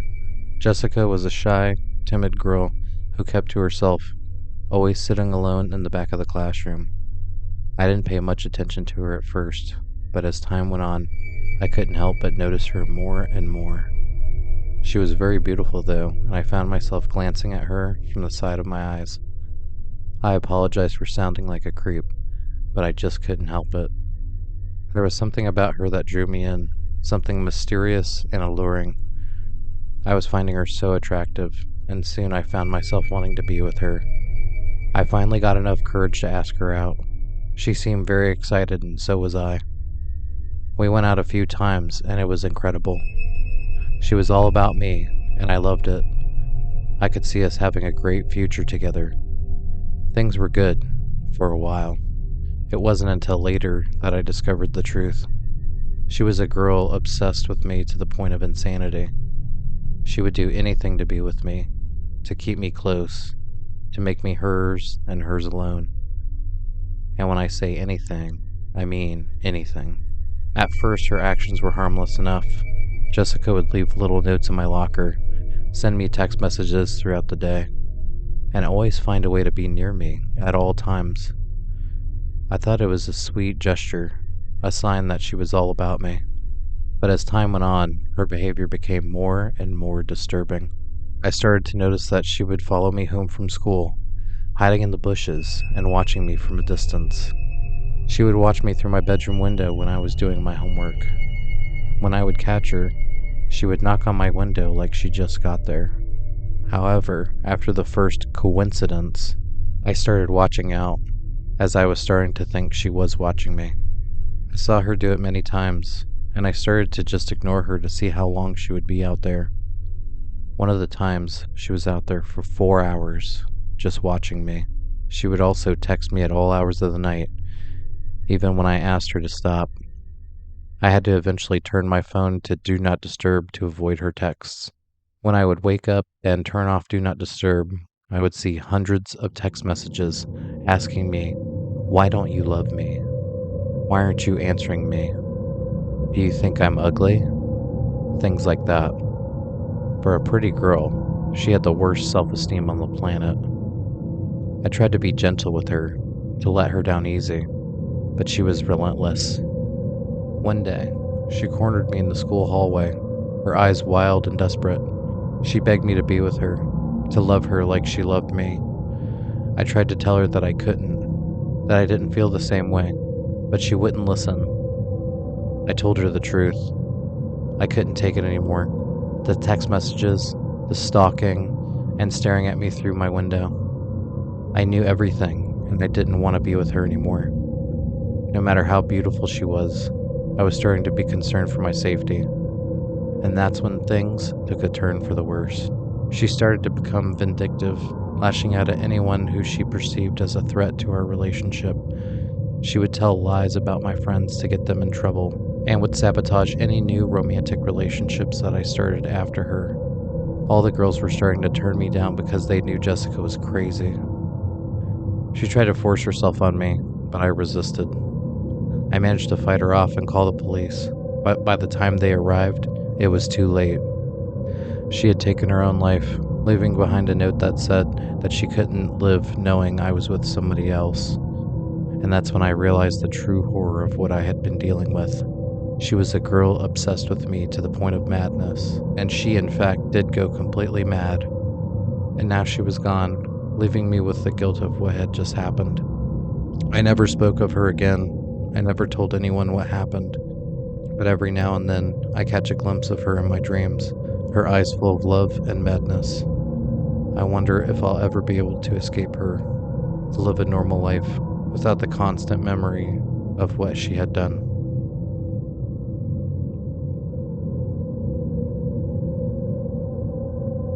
There was a girl named Brandy who was always known for her extreme love for her boyfriend Josh. Josh was a popular guy in their school, and everyone adored him. Brandy was always by his side, and no one ever saw Josh without Brandy. They had been dating for 3 years, and Brandy's love for Josh only grew stronger every day. But Josh had a secret. He was getting tired of Brandy's obsessive love for him. He wanted to break up with her, but he was scared of her reaction. He knew that Brandy was not an ordinary girl, and he didn't want to hurt her or anyone else. He decided to keep their relationship going until he could find a way to break up with her safely. One day, Josh got a text message from an anonymous number. The message read, "If you want to get rid of Brandy, meet me tonight at the park." Josh was shocked and scared. He didn't know who sent the message or what their intention was. He was confused but also relieved. He saw this as an opportunity to get out of his relationship with Brandy without hurting her. That night, Josh went to the abandoned building in the park alone. He didn't tell anyone where he was going. When he arrived at the abandoned building by the park, he saw a girl standing in the dark. The girl was wearing a black hoodie, and her face was hidden. She spoke in a low, whispery voice. "Are you Josh?" she asked. Josh nodded his head. I know what you want, the girl said. I can help you. How? Josh asked, confused. I can make Brandy disappear, the girl replied. Josh was horrified. He didn't want Brandy to get hurt or worse. He quickly turned to leave, but the girl grabbed his arm. Don't worry, the girl said. I won't hurt her. I'll just make her go away. How? Josh asked. Leave it to me, the girl said. Just give me some time. Josh left the building, feeling scared and uneasy. He didn't know who the girl was, and he didn't know what she was capable of. He tried to forget the incident and continue his relationship with Brandy, but things just got worse. Brandy's obsession with Josh grew stronger every day. She started becoming more overbearing, following him wherever he went. She even started threatening other girls who talked to him or looked at him with violence. Brandy even got in a fight with a girl for just looking at Josh and mouthing off to her. She beat that girl within an inch of her life. When Josh finally got her to stop fighting, that girl ended up in the ICU, but somehow Brandy did not get in trouble for it. Her dad was friends with the local sheriff and got her out of it with a warning. Josh was scared for his life and the lives of others. He knew that Brandy was not normal, and he didn't know what to do. One day, Josh got a call from the police. They told him that Brandy had gone missing. They found her phone and some of her belongings at an abandoned building near the park. The police suspected foul play and wanted to question Josh. Josh was horrified. He didn't know what to say or do, but he was scared that the hooded girl might have something to do with it. He decided to go to the police and tell them everything. When he arrived at the police station, he was shocked to see the anonymous hooded girl sitting outside of the station. What's going on? Josh asked. The girl turned to him and smiled. Don't worry, Josh. Brandy is gone, and you had nothing to do with it. Just tell them the truth and we can be together finally. I will be good to you, and won't treat you like that whore Brandy did. But she had an N95 mask on, and I really couldn't see. The hood was making her eyes impossible to identify as well. Josh was shocked. With this new and disturbing information, Josh went into the interrogation room and told the detectives everything. He even told them that the girl was outside the station right now. The officers ran out of the room and looked to find the girl, but she was already gone. They reviewed the security footage and saw the girl Josh was talking about, but they could not identify her. The detectives had determined that Josh was not at fault for Brandy's disappearance and let him go. A few months passed by, and Josh was now with a girl named Jennifer. It was so great that Josh was able to find love once again. Jennifer was kind, sweet, and gentle, all the things that Brandy wasn't. She was so good to him, and he was so happy to be in a good relationship finally. However, he started to notice that she would get really upset if he didn't answer her texts immediately. He just thought, she really likes me, and I guess she'll always be loyal.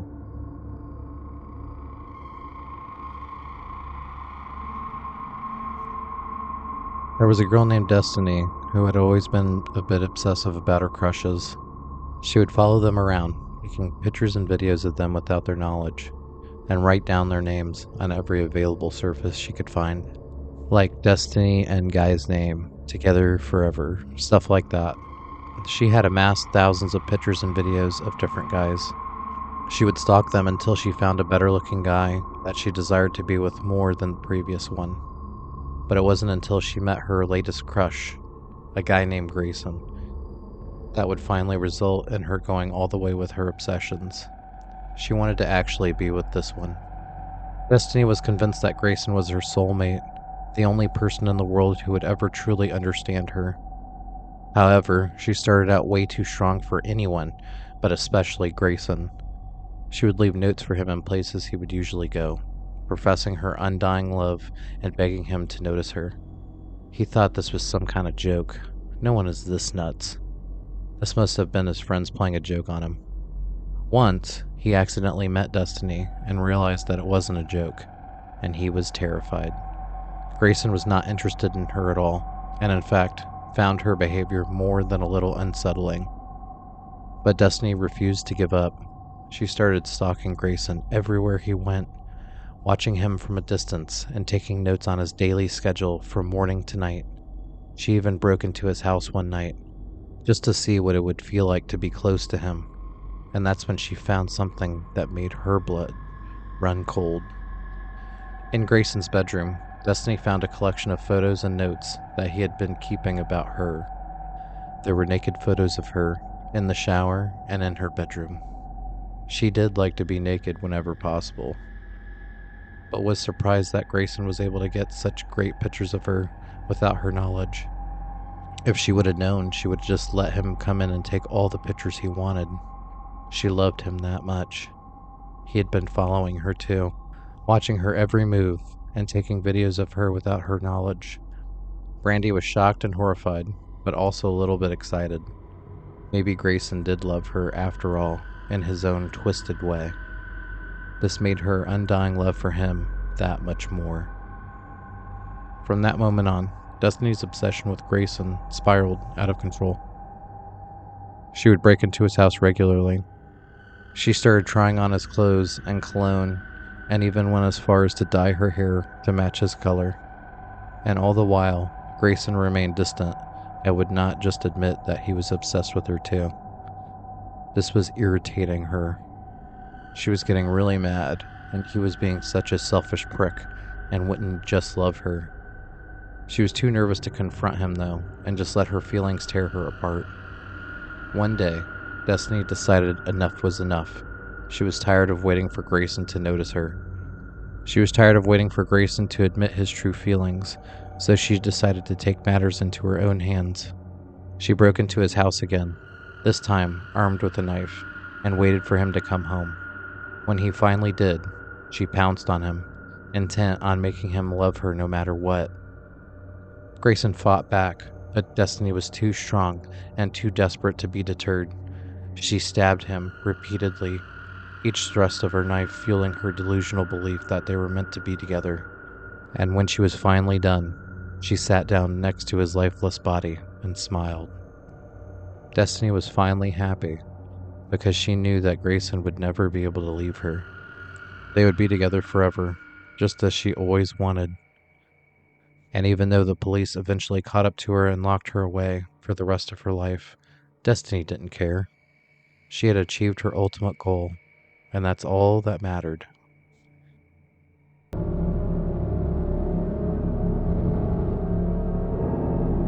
I was scrolling through my Instagram feed when I came across a strange and unsettling story. It was a video of a person standing in the corner of a room, their face obscured by the darkness. The video was distorted and hard to see, but the figure in the corner could be made out in the flickering light. It looked like a teenage man, about 18 years old and tall. I couldn't really tell, but it looked like the person turned its head and looked right at me. It felt like the piercing eyes were staring directly into my soul. I suddenly felt hot and broke out in a heavy sweat. I felt extremely nauseous. I had to drop the phone and get a salad bowl from my kitchen. I threw up multiple times until all the food I had eaten was gone, and I was starting to dry heave. After that, you would think I would just have left Instagram and stopped watching the video, but for some reason, I was drawn back to my phone. I picked up the phone and started watching again. The figure of a man started to slowly leave the corner and walk into the open. He was not moving at normal speed, but in extreme slow motion. It looked like he was slowed down from special effects, but the video was raw and live. I heard white noise in the background, with a constant bump sound, like when a record is done playing an album, and it's just hitting the needle on the record. As I watched, the man slowly began to move towards the camera, his arms outstretched. I could feel my heart racing as I tried to look away, but I was frozen in place, unable to look away from the screen. He was moving so slow, but I was paralyzed and couldn't move anything on my body at all. Why did I pick my phone back up, I thought. I was going to die from a heart attack from watching the stupid video on Instagram. Suddenly, the figure lunged towards the camera, and I screamed at the top of my lungs. The video suddenly cut off, leaving me with a feeling of pure terror. I couldn't shake the image from my mind, and I couldn't stop thinking about who or what the shadowy figure could have been. I knew I had to find out, but I was too afraid to watch the rest of the story. But after how I felt, I shouldn't want to know what happened and just forget about it. However, I was compelled to find out more for some reason. I'm sure it'll be fine this time, right? Your sense of curiosity should not outweigh your sense of fight or flight. If something is dangerous, don't interact with it and put yourself at risk. They say curiosity killed the cat.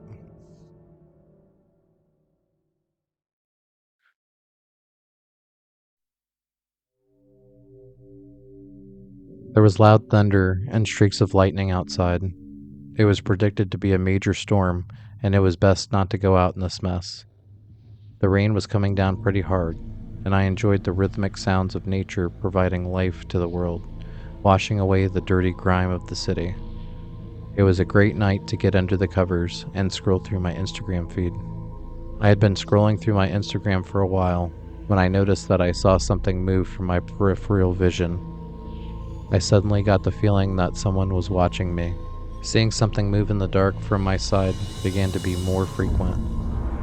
Every time I looked up from my phone, I could see shadows moving.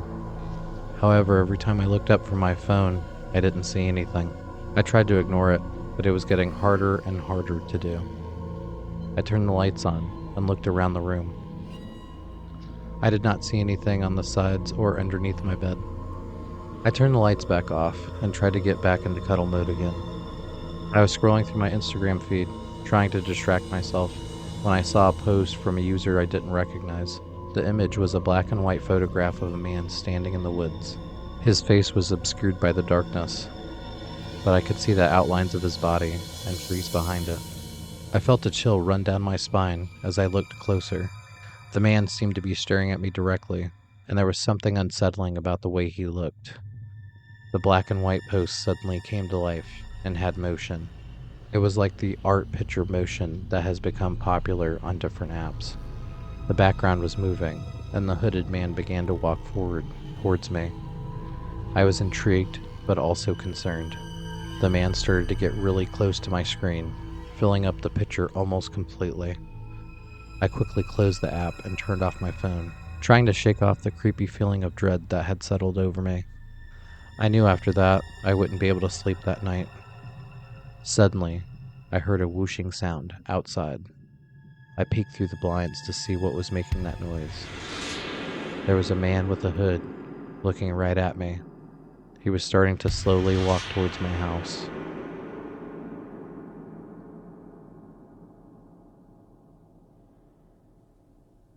I was playing on my phone when I stumbled upon a strange Instagram account. The profile picture was of a shadowy figure with glowing eyes, and the bio simply read, "Enter at your own risk." This seemed like one of those horror accounts that are everywhere these days. I do love these, and I'm always curious what stories or horror-related material is in their posts. I'm one of those 90s babies, and loved going to Blockbuster Video and sneaking to the horror section to see the scary art on the VHS tapes. I always wondered what was behind that incredible art that I saw, but never got to as I was underage and my parents definitely didn't want me to rent them. Now that I'm an adult, I get to do whatever I want. As I scrolled through the account stories, I got goosebumps and a strong feeling in my stomach. I typically like to get a little scared, but this was different. Each post seemed to be more chilling than the last, with images of ghost sightings that looked pretty real, and wave files of blood-curdling screams. I don't know why I kept clicking on stuff like that, but I was intrigued for some reason. After looking for a while, I pulled myself away from it and tried to do something else. I tried to forget about the account, but somehow it seemed to follow me no matter where I went. I tried to look at multiple other pages, so the creepy account didn't appear anymore. I hate the way when you look at something, the algorithm keeps showing you stuff like that over and over. It was showing mass suicides, people in torture chairs getting their limbs removed, and decapitations. It was truly horrifying stuff. I got off Instagram and switched to TikTok. There, I saw the same horrible stuff over and over. Terrible car crashes, and war crimes, firing squads, people on fire. This was all real footage too. I got on YouTube, and it was the same thing. I felt like someone had hacked my phone and was making me watch the worst murder videos I had ever seen. I know people do horrible things to each other, but I did not want to see it. I felt like I was out of options and had to unplug from social media when I was looking at my phone and found out the cookies are stored on your phone and will carry over to other websites. With this new discovery, I erased all my cookies and all my watch history from my sites. Finally, I got some relief from that crazy stuff I was being forced to watch. Now I just stick to funny videos and don't like to explore that weird stuff anymore. From time to time, erase your cookies and watch history. The cookies track what you do and think you are into whatever you're looking at. Safe exploring for all my horror lovers out there. So this story happened almost 2 decades ago. I never had a place to tell it though, until this subreddit. Despite this makes up one of my core memories from childhood because of how creepy it was when I was younger.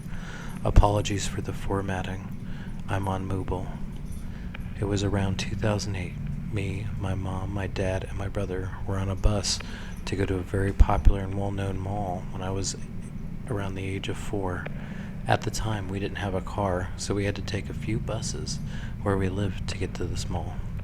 One bus I got on, that led directly to the mall from one of the stops, was very crowded. I mean, everyone was riding up on each other crowded. There wasn't much room for any of us to move, so my family had to stand. Sometime during the bus ride, when we were getting closer to the mall, I ended up getting separated from my parents. Forced behind roughly 2 or 3 people and unsure of where my parents were, I panicked. We were near the back, by the rear doors. I was standing just a foot or 2 away from the stairs which led to an elevated area of the bus, and beside me was an old guy who was sitting in the seat right across from me. Something my parents had always taught me when I was a kid was whenever the bus was moving, you were always to hold the rails so you wouldn't get knocked around or go flying off. Due to my position on the bus, there was only a singular rail I could hold on to, the one right in front of this guy's seat.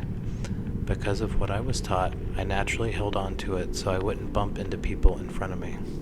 This old guy, in response, grabs my hand firmly, holding my hand against the rail so I couldn't let go or get away. This man looked like your average grandpa and appeared to be in his 70s. And he was definitely able to overpower me, who I was basically in the toddler range.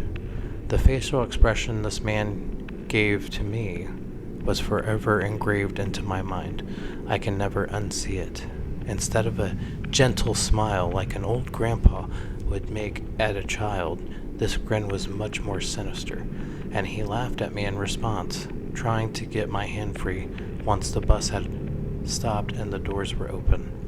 In fact, when the doors opened, he held onto my hand even tighter to stop me from leaving. Thankfully, I was able to wiggle my hand free because of the position in which his hand was at.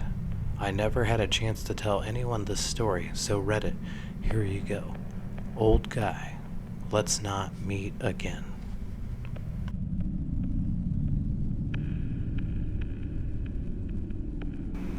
One time I was walking home from the train station after I spent the weekend at my aunt's house.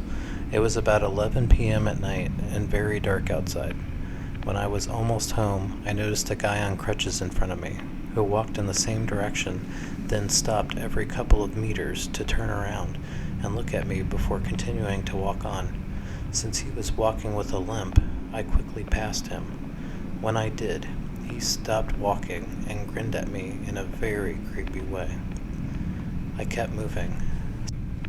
Since I lived in an apartment over a burger restaurant, for a moment I considered to ask one of the employees to walk me to the front door. But to get to the entrance of the apartment part of the house, you had to walk around the house into a dark court. Finally, I, however, didn't ask because I thought, what could possibly happen? The guy's on crutches, and I didn't want to come across childish. So I was walking through the court of our house and wanted to pull out my keys while walking. Suddenly, I couldn't find them in my handbag. I realized I had thrown them somewhere in my travel bag because I didn't want to lose them from my handbag while staying at my aunt's and being out with her all the time. So still standing in the middle of the court, I had to search the whole travel bag for the damn key. I was so distracted by the whole key searching incident, I totally forgot about the creepy guy I had encountered before. When I finally pulled the key out of the bag, I looked up, and the creepy guy from before was standing right in front of me, grinning. I always thought in a situation like this I would start screaming, but instead I couldn't get myself to make any sound at all. With my keys in my hand, I started running to the front door, opened it, and jumped inside the house. The guy, still walking with a limp, followed me as fast as he could. Luckily, due to his injury, he wasn't as fast as me. Unfortunately for me, our front door was one of those doors that slowly fall into the lock automatically, but when you try to push them in order to shut them quicker, it pressures back and stops you from slamming it. So there I was, trying to push the door into the lock while the creepy guy was on his way, following me. So there I was, trying to push the door into the lock while creepy guy was on his way to follow me into the house. Believe it or not, the door fell into the lock right in the second he reached the doorstep. Through the glass door, we just looked at each other, both breathing heavily from the race. He looked quite disappointed. I quickly ran upstairs to my apartment and locked myself in it. Later that night, I looked outside my window and saw the same man walking up and down the road in front of the house. He stayed there for about 3 to 4 hours after the incident. I can't tell you what it was that made me not call the cops. I guess I was like, after all, nothing happened. But then, what can they really do about it? After that, I didn't feel safe in my home anymore, because I knew that he knew where I lived. I only left my apartment when being picked up or dropped off, and made sure to be home before it was turning dark every day for 2 weeks. Finally, I decided to go to the police and tell them about it to ask whether they can keep a special eye on the neighborhood for a bit. I went to the police station, and it happened exactly as I feared. They took out notes and said, we can't really do anything about it right now. You should have called before, but we'll make a note. A couple of days passed, and suddenly I get a call back from another police officer who asks me about what happened. Then he tells me that they've been looking for a guy on crutches for months already, because he molested several girls in our town, followed them into their apartments, and even slept in front of their doors. He had been in police custody before, got out, and violated probation. He had some kind of mental illness too. The police officer told me immediately to call in case the guy showed up again. He luckily never did. It was only then I understood the seriousness of the situation and realized that I most likely escaped an attempted assault in some sort of way by just an inch. I, in a way, didn't believe myself that the whole thing actually happened before the police guy called me back. This was about 5 years ago, but I still think about it from time to time, and it still gives me the creeps. Hey, creepy guy, let's never meet again. I decided to go by myself for a hike. I grabbed the usual stuff like water, fire starters, and a space blanket. I have my Canon Rebel T7 and plan on taking some great pictures. I park in a crowded parking area used for multiple scenic trails in the area. I enjoy these walks a lot just to clear my head of unnecessary things. It is good to get unplugged once in a while and get away from all devices. I see a good amount of people walking past me, back towards the parking area where I am walking along the trail. I say hi to quite a few of them. Hikers are really pretty nice people. They could be rich business people or someone that just got out of a bad situation but just trying to clear their head. But they will always say hi to everyone. So I get to the first mile marker and I'm feeling pretty good. As I am moving on, I'm not seeing as many people as I did before. Maybe some of the cars at the parking area were for other trails and not this one. I get to mile marker 2 and I see a beautiful waterfall. That wasn't the only sight though. I see the most beautiful woman I have ever seen in my life. She is in a very small bikini swimming in the water. The waterfall is pouring over her. She is so good looking. I am taken aback and a little flush. I want to take pictures, but now I don't because I don't want to seem like some weird creep. And I definitely don't want to go talk to this girl in the state that I'm in. That could be the worst thing for me. So I awkwardly gulp and continue on the trail away from the waterfall and the beautiful woman. I'm back on track and on my way to mile marker 3. As I'm leaving, the woman looks at me over her right shoulder and smiles at me. Oh boy. Okay, very exciting, but I need to get going so I can make it back to the car before the sun goes down. Now that I'm out of the uncomfortable situation, I arrive at mile marker 3. This area is beautiful. It has some creek beds with frogs, grasshoppers, and even a beaver all by his lonesome, just like me. I take some pictures while I'm walking around. As I am passing mile marker 3, I see a couple sitting on the side of the trail on a rock. The guy looks very tired. I approach them and ask them if everything's okay. They tell me the guy is feeling sick. I look up dehydration symptoms with my past knowledge as a rescue crew chief, and it does appear that he is dehydrated. I grab a bottle of water out of my bag and hand it to the guy. He thanks me and tells me he thinks he can make it back. The girl, who must have been his girlfriend, thanks me for helping out. She explained that he had just recently ran a marathon within the last week, and she told him they should not go on the hike, but he didn't listen. Lesson learned, I guess. As I am talking to them, I see the gorgeous woman in the distance out of the left corner of my eye, coming towards us. Oh no. So I tell them good luck, and let them know I will be back through this way when I hit Devil's Peak and come back. If they are still here, I can assist. So we part ways, and I start to head down to mile marker 4 with the woman trailing me slightly. So I try to get to mile marker 4 without causing too much of a scene, as if I'm trying to hide from her. Yes, I'm being introverted, but I'm trying to make some time for me so I can be better with my mental health. So I get to mile marker 4, the Devil's Peak, and it's a breathtaking view, just absolutely amazing. I take plenty of shots of the landscape. So I'm wrapping up my photo shoot when the attractive woman approaches me. Here it is. I knew it.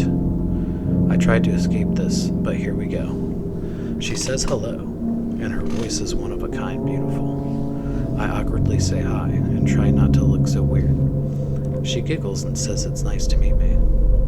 She says the mountain landscape is so beautiful, which is why she has come this time of year. She said the sun hitting the trees a few hours before sunset is a work of art. I agree with her and let her know that's why I'm here, to enjoy the wonder of nature. She sees my camera and asks to see some of the pictures. I oblige her and show her the snaps that I got while I was out on the... I oblige her and show her the snaps that I got while I had been on the mountain. However, I did forget that I did take one picture of the waterfall when I first got there and didn't realize she was in the bikini swimming in the water. She's scrolling through my pictures, and I know that she's coming to that part. She gets there and says, "Oh, that's embarrassing." I reach for my camera and I say I'm sorry. I didn't know she was there, I promise. She smiles at me with the most beautiful smile and says, "Okay, I don't mind." My heart literally flutters out of my chest. This girl is pretty laid back and easygoing. I'm feeling a lot more comfortable suddenly. So we end up chatting up there on Devil's Peak, with a beautiful view for a while. So long, in fact, that my plan of returning before sunset was starting to run thin. When I realize this, I tell her we should probably head back now. She agrees. So with 4 miles left to go, we start heading back to the mountain to the parking area. Back down the mountain to the parking area. I do see the sun getting close to the horizon, but it's not there yet. We hit mile marker 3 with no trouble. We are moving quick.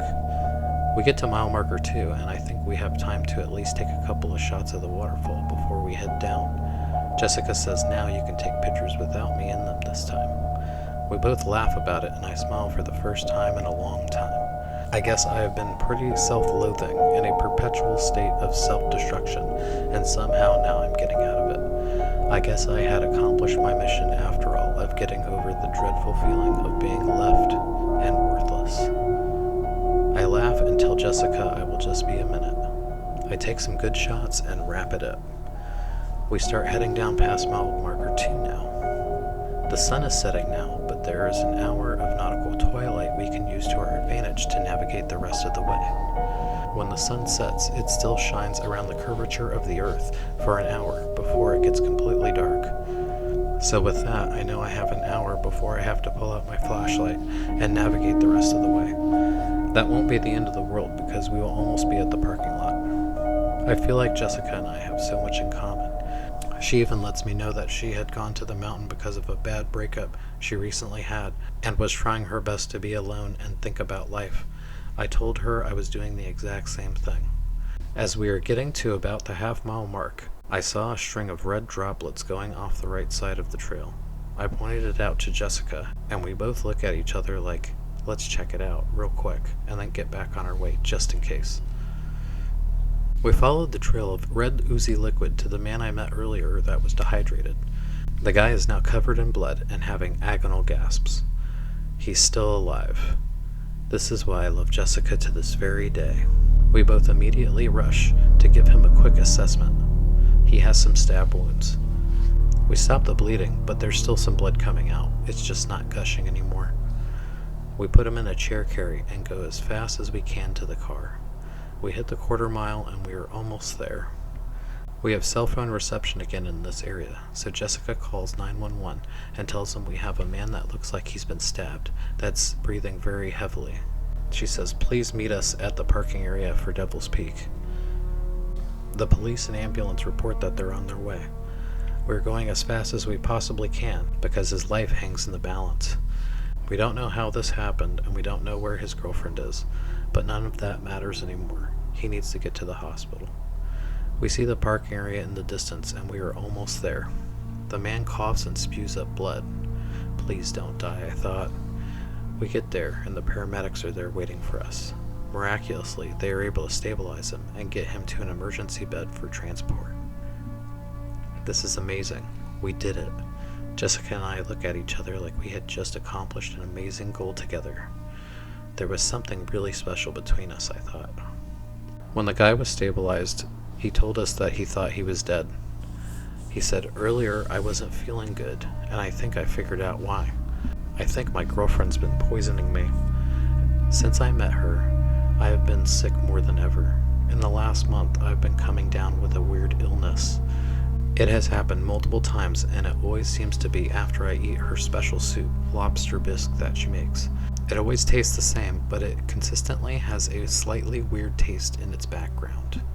I didn't want to criticize her cooking, so I didn't say anything. While I was laying there dying, I considered the fact that she poisoned the lobster bisque every time to be consistent so I would never notice.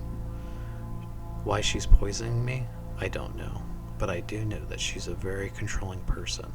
She wants me to be where she wants me to be, when she wants me to be there, without question. I think it was a question of total control. When I broke up with her today on this mountain, I don't think she could take it, and she decided to end the relationship permanently. I want to thank you both so much for saving my life today. We shook hands with the man and parted ways. I looked at Jessica and she looked at me. I invited her to my cabin. She agreed and off we went. So it turns out that Jessica was a former Miss Nebraska and a high-paid model. We are happily married and have 3 children together. She is the absolute love of my life. I am so glad I went to the mountain that day to clear my head, because it changed my whole life, and in the process we saved a man, which is also pretty cool. Make sure you know the one that you're in a relationship with, and don't eat the lobster bisque if it tastes funny.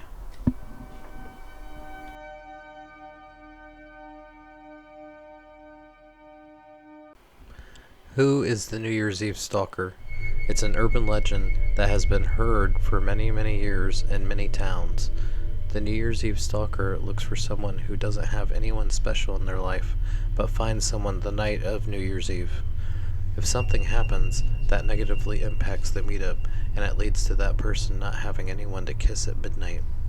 The New Year's Eve stalker is awakened. When the New Year's Eve stalker finds out you don't have anybody, it smells you out, gets a scent of you, searches for you, like an animal. Once it finds you, it can stalk you relentlessly until it has you. It knows that you won't be missed, and your soul will be there for the taking for its collection. So don't be caught partying on New Year's Eve without a special someone in your life. It's just too bad that Jenna didn't know about the New Year's Eve stalker story before it was too late. So it was New Year's Eve. Jenna is attending a rooftop party in downtown San Diego. The party overlooks the Padres Stadium and has a pool right in the middle of the hangout area with couches all around it. It is a very beautiful location, only reserved for the richest, most popular elite in San Diego. Jenna is there with her friend Kristen. They are perfectly content hanging out together as friends and not pursuing anybody else for the rest of the night. They have their first glass of champagne, and they're feeling pretty good. Their favorite song comes on, and they get on the dance floor and let loose a little bit. They are having such a good time. They have their second drink, and they are really starting to feel good. What a great party. By the time they get their third drink, they're starting to feel a little dizzy and energetic. They are having the time of their lives dancing with random guys they don't care about. Then they both start dancing with two guys that are hitting their nerves. They are both real estate guys and very good looking. After being out on the dance floor for a while, they all sit down on the couches by the pool, all dressed up in New Year's suits and dresses. Jenna and Kristen introduce themselves more formally to Dan and Mark. They all discuss the great time they're having, and there seems to be a definite compatibility with Jenna and Dan, and Mark and Kristen respectively. The two couples are a great match. This seems so perfect. Jenna had not been dating for a long time after a 4-year relationship ended sadly in arguments and despair. Jenna had really loved her fiance, but she was left for a younger woman. Not that she was that old. She was 26, but there's something about guys wanting stupid younger girls to control that drove Jenna crazy. She had a good job as a real estate lender and was making enough money that could provide for a whole family on her own, but she just couldn't get the one. She felt like things were looking good tonight. Dan had a master's degree in business and was a top real estate agent in San Diego County. He was fun to hang out with and had a great smile. How did this catch avoid her radar before this night, as they both were in similar businesses? Jenna was becoming infatuated with Dan, first of all because of what he could be to her, and because he was just so much fun. On the other hand, Mark and Kristen were getting along swimmingly as well. Kristen was a career woman who bought into the full-blown feminism from her mother and decided she did not want a man telling her what to do. But as time had gone on, she had grown apart from her mother and decided to live her own life.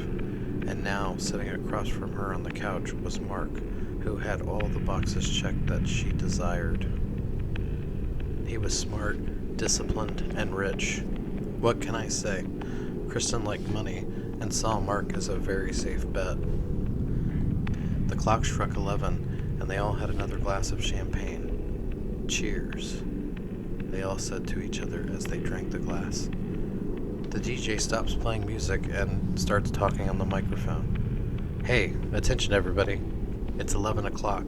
Make sure you find your mate for the evening, because at midnight you need to have somebody to kiss. They say around here, if you don't have someone to kiss at midnight, the New Year's Eve stalker will come after you. We all looked at each other on the couch like, what did he just say? Around San Diego, we heard a story from the 80s about a guy so desperate for affection of a Mission Valley girl after he met her on New Year's evening and into New Year's Eve night.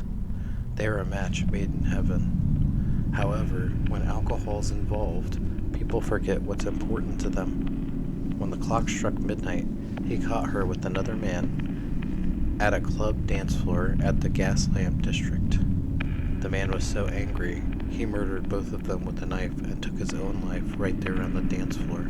Jealousy can cause terrible things to happen. After hearing the DJ joke about the New Year's Eve stalker, we all looked at each other and laughed. I believe we're good. We have a good group of people here that are really into each other. I don't think there's any worry for me and Kristen. Then 11:15 rolls around. We're all still joking and laughing when Dan looks at Mark and gives him a wink and a nod. He looks at us and says, "Hey, we'd love to stay, but we gotta get going." What? Jenna and Kristen look extremely surprised. What do you mean you have to go? Dan says Mark and him have to go meet their wives, but it was nice talking to you both. Dan and Mark give Jenna and Kristen respective hugs when they leave. Kristen and Jenna look at each other completely shocked about what they had just witnessed. What kind of man pretends to be so awesome to a single lady and leaves her there with 45 minutes left on the clock? So we sit there for about 15 minutes, stewing over what had just happened. So we go to the dance floor while a couple songs play. We're out there for about 10 minutes. Then we see someone in the back of the crowd that doesn't look like anybody else. He's dressed in a tuxedo with an 80s hairdo, like feathered hair. It's really sticking out amongst the people in the crowd. Nobody else seems to notice him, which is odd. Jenna points him out to Kristen, and they both agree this guy is kind of weird, and he's staring directly at them. So they decide to leave the rooftop. They take the elevator down from the 30th floor to the 1st. As they do, they see the feathered-haired man coming towards the elevator. He disappears as the elevator closes. They both look at each other relieved. When they get to the 1st floor and start walking through the double doors through the front entrance of the lobby, they turn around to see the feathered-haired man once again walking towards them. They start to pick up their pace and get into the Uber that they requested in haste. As they get in, they see the feathered hair man in the lobby coming towards the double doors. They tell the Uber driver to start driving immediately. They got away. On the ride home, Jenna and Kristen are feeling much better. Jenna tries to make small talk with the Uber driver and not getting anywhere. He just doesn't want to talk, so Jenna asks him to play some music. He plays an old 80s station. That's fine, I guess. It's killing the awkward silence. Most people say that 80s music is one of the most calming musics out of all the generations. You can play it in any office, and people mostly accept it. They pull up to Jenna's house and thank the Uber driver for getting them out of a sticky situation. He says no problem and drives away. Kristen and Jenna are still able to see the ball drop on TV, just in time. What a sad New Year's this was, but at least we're safe, because that guy was really creeping us out. After the ball drop, Jenna gets in the shower and is getting ready for bed. When she gets out of the shower, she notices that the TV is playing pretty loud still. She goes to turn it down and sees a puddle of red liquid on the floor. It looks like a pool of blood is in the middle of the living room. She looked to see where the blood is coming from, and Kristen is laying in the corner of the room, dead. She's in a robe and completely vulnerable. She looks around to see if anybody's in the room, but doesn't see anybody. Could it be the feathered hair guy from the hotel? She runs to her room, locks the doors, calls the police, and puts some clothes on. As she's staring in the mirror when she's putting on her clothes, she sees a figure behind her with feathered hair. It's him. She turns around to see him face to face. He says to her, "You are alone on New Year's Eve. You're not supposed to be alone. You're supposed to be with somebody who cares about you. Sadly, no one will miss you. It is too late for us. The New Year's Eve stalker was real, and he had taken our souls. This New Year's Eve, make sure you have somebody who's loyal, who has integrity, and who you can trust. And make sure you get that kiss at midnight.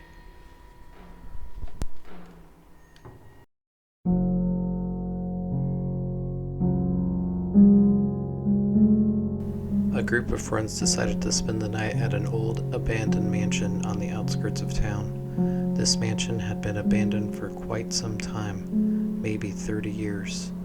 The story was that it was owned by a well-off man named Victor Ravenswood that had a great stake in the town of, you guessed it, Ravenswood. He married a woman, Claire, that was much younger than he was. Things were good for a while, until Claire was caught having an affair with another well-off man from a distant town that was a main competitor to Victor. When he found the man in his house, Victor murdered his opponent with fury and rage. He then found Claire locked in a bedroom and took her life for her heinous crime. His weapon of choice was a Bowie knife. He wandered into town, as the town square was very busy, and took his life in front of the whole town for everyone to see. The tale of Victor was passed down through generations. The house was abandoned after that. No one wanted to buy the house after all that, so it stayed vacant. Even though they all knew the stories of Victor, they decided to stay overnight anyways to film a documentary for their YouTube channel. They all arrived at the mansion and got their equipment ready. They brought sleeping bags with them and a few lanterns. They initially explored the house and made sure there were no squatters already occupying the mansion. They set up their living area in the middle of the living room. The living room was centrally located in the middle of the mansion, with the stairs going up and wrapping around the entire living room, with a second-story balcony overlooking the living room. As the night went on, strange things started to happen. Doors would open and close on their own. Strange noises could be heard coming from the walls, and the temperature in the rooms would drop suddenly. The friends looked at each other with excitement and grabbed their cameras. They were able to capture some of the doors opening and closing by themselves. Since they were in a group and thrill seekers, they thought it was more fun than scary. They were trying to figure out what could have caused it. As they were filming, they felt a sharp drop in the temperature. They could suddenly see each other's breath. As they were walking through the halls, the beating was getting louder and louder. It was all fun and games until they saw the shape of a man on the second-story balcony. Who was that? They all looked at each other in actual fear this time. They had been through the house and no one was hiding anywhere. The dark figure suddenly brandished a Bowie knife and sprinted around the balcony and down the stairs. They all screamed and ran out of the house as quickly as possible. They got into their car and drove away, leaving all their equipment. When they got to a safe distance, they called the police. The police went to the mansion in a group of 3 officers, searched the house thoroughly, and found nothing. They collected the equipment and got it back to the group of friends. When they were all safe and sound at their studio, they decided to look at the footage they got and discovered something truly chilling. After chasing the friends out of the house, the figure went to the camera and looked directly into it. Who was that, they thought. They did a search of Victor Ravenwood, and sure enough, it was an identical match. They all agreed. Urban legends are usually based on a true story of some kind. If there is a story about a haunted, abandoned mansion, it's a good idea to steer clear of it. Be safe, explorers.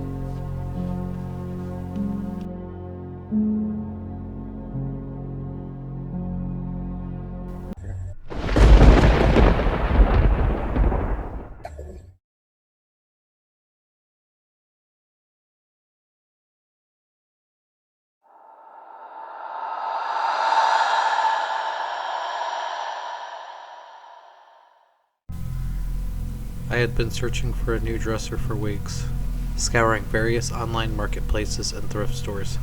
I finally came across one on Craigslist that seemed to be like a perfect fit. It was a vintage piece, with intricate carvings and a rich, dark wood finish. The price was too good to pass up, so I quickly sent the seller a message and arranged to meet them the following day. As I pulled up to the address they had given me, I couldn't help but feel a sense of unease. The neighborhood was run down and abandoned, with broken windows and graffiti covering the walls. I tried to shake off my nerves and remind myself that I was just here to buy a dresser. I knocked on the door of this gross-looking house and was greeted by a tall man with pale skin and dark circles under his eyes. He led me inside, and I could feel the hairs on the back of my neck standing up as I walked in. The creepy feeling was starting to make my heart beat harder than normal. I could feel my chest pumping blood at a faster rate than before. The dresser was in a room at the back of the house, and it was actually beautiful. It is interesting such a nice dresser is in such a dirty house, and as I approached it, I noticed something strange about the drawers. They were all slightly ajar, as if someone had been rummaging through them in a hurry. It looked as if someone had ransacked it like in a mafia movie. Some of the drawers were off their hinges, but I was able to fix them easily with no trouble. I did see some loose papers in the drawers, but I just pushed them in because I didn't want to delay getting out of there. I turned to the seller and asked if he had any idea what might have caused this, but he just shrugged and told me he had no idea. I hesitated, wondering if I should leave the dresser behind and get out of there, but the seller seemed so eager to sell it to me, I didn't want to be rude. Maybe I should be rude. I don't owe this guy anything. The man was giving me very creepy vibes, like some murderer. I eventually decided to go through with the purchase, and the seller helped me load the dresser into my car. I buttoned everything up, and after it was loaded, I said thank you to the man. He said, "No problem. Have a safe trip home, and watch out for suspicious people." That was weird, I thought. As I drove home, I couldn't shake the feeling that something was off about the whole situation. When I finally got the dresser home and started to unpack it, I discovered the reason for the strange feeling I had experienced. Inside one of the drawers, I found a collection of old, yellowed newspaper articles about a string of murders that had occurred in the neighborhood where I had purchased the dresser. There were pictures of different children as well, and the man I had just bought it from was listed as the main suspect in the articles. I put two and two together and realized that the man had committed the crimes and used the dresser to keep some mementos. He must have forgot some of them in the dresser when he sold it to me, as it seems to be a long time ago that these murders occurred. I immediately threw the dresser out and vowed never to purchase anything from Craigslist again. I'm just kidding. I kept the dresser. So sue me.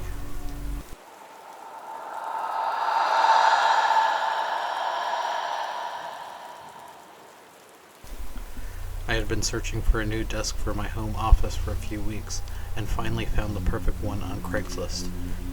It was a beautiful antique oak desk with intricate carved details and a large surface area for all my work.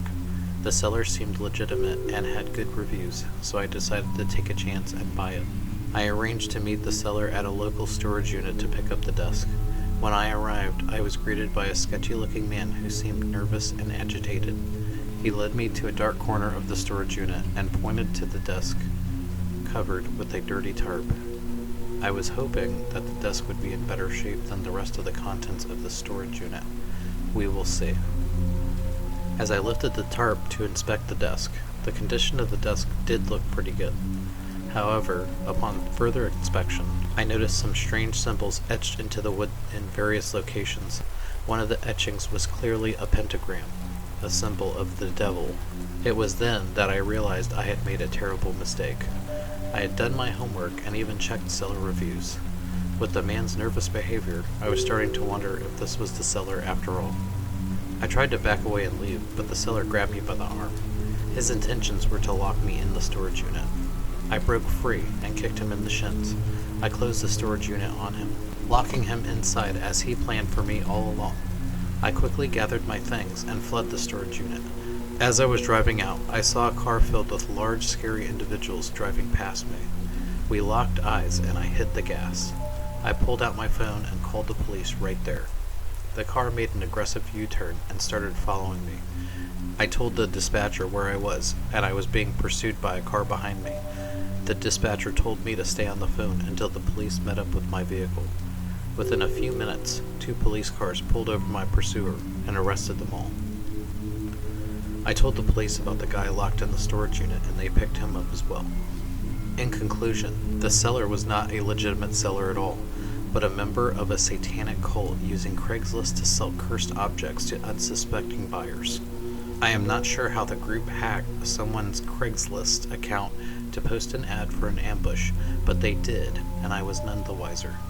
The people in the car following me were part of the cult as well, and knew I was there to get the desk. Their plan was to capture me and sacrifice me by burning me at their satanic cult ritual. I learned my lesson to never trust Craigslist again, and to always be cautious when buying things from strangers.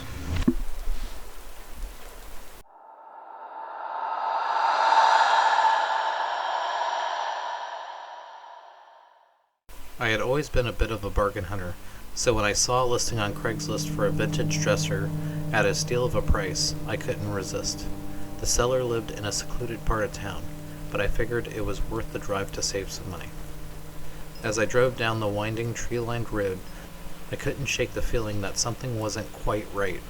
The houses were all abandoned and dilapidated, and their air felt thick and heavy. I saw some cars, but they looked rusted and in disrepair. Wheels were missing off some, as glass was shattered on others. Why does this dresser have to be in this neighborhood? I thought. Hopefully I get through this and it looks better down the road. Unfortunately, it did not get any better. When I finally arrived at the seller's house, I was greeted by an old, hunched-over woman with a sly grin on her face. She led me inside, and I was immediately struck by overwhelming smell of decay and rot. How can people live like this, I thought. The house looked like it was straight out of an episode of Hoarders. I tried to focus on the task at hand, but as I looked around the cluttered room, I couldn't shake the feeling that something was watching me. I looked around and did not see anyone, but I still felt a presence. It was like when you have your eyes closed and someone approaches you, and you just know someone is there. The dresser was a steal of a price. As I handed over the cash and prepared to load the dresser into my car, the old woman cackled and told me that the dresser was cursed. She claimed that anyone who owned it would be visited by a vengeful spirit seeking retribution for an old wrong. She told me that the dresser had brought her misfortune, as she was once married to a wealthy man and had everything. As time went on, her husband died in a car crash. She was unable to marry again, and she had never had any kids. Her bank account depleted so much over the years that she had resorted to living in filth and not trying anymore.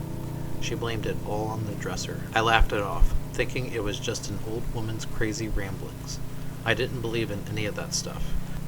But as I drove home, I couldn't shake the feeling that something was following me. I think that woman's story got inside my head. When I finally arrived at my house, I was relieved to have made it home safely. But as I unpacked the dresser, I couldn't shake the feeling that something was lurking in the shadows, waiting for its chance to strike. I put the dresser in the house and had it all set up. In the next few weeks, I heard things falling without explanation, furniture breaking, and flooded toilets. I have had constant bad luck with my household items lately. I almost ran out of plates and glass cups and have resorted to all plastic. I got in a car crash. Although minor, my car was declared total and insurance gave me a quarter of what I still owed on it. Since then, I've tried to sell the dresser, but no one will take it. The final straw was when I was fired from my job for a misunderstanding that wasn't even my fault. This is just absurd, and I was starting to think that the dresser was in fact cursed. I put the dresser in my car and I took it to the junkyard. I paid extra to see it crushed. After that, my luck seemed to improve dramatically. I will never buy something again from Craigslist, no matter how good of a deal it seems to be. When you buy a used item, you never know what else you're bringing home with your bargain.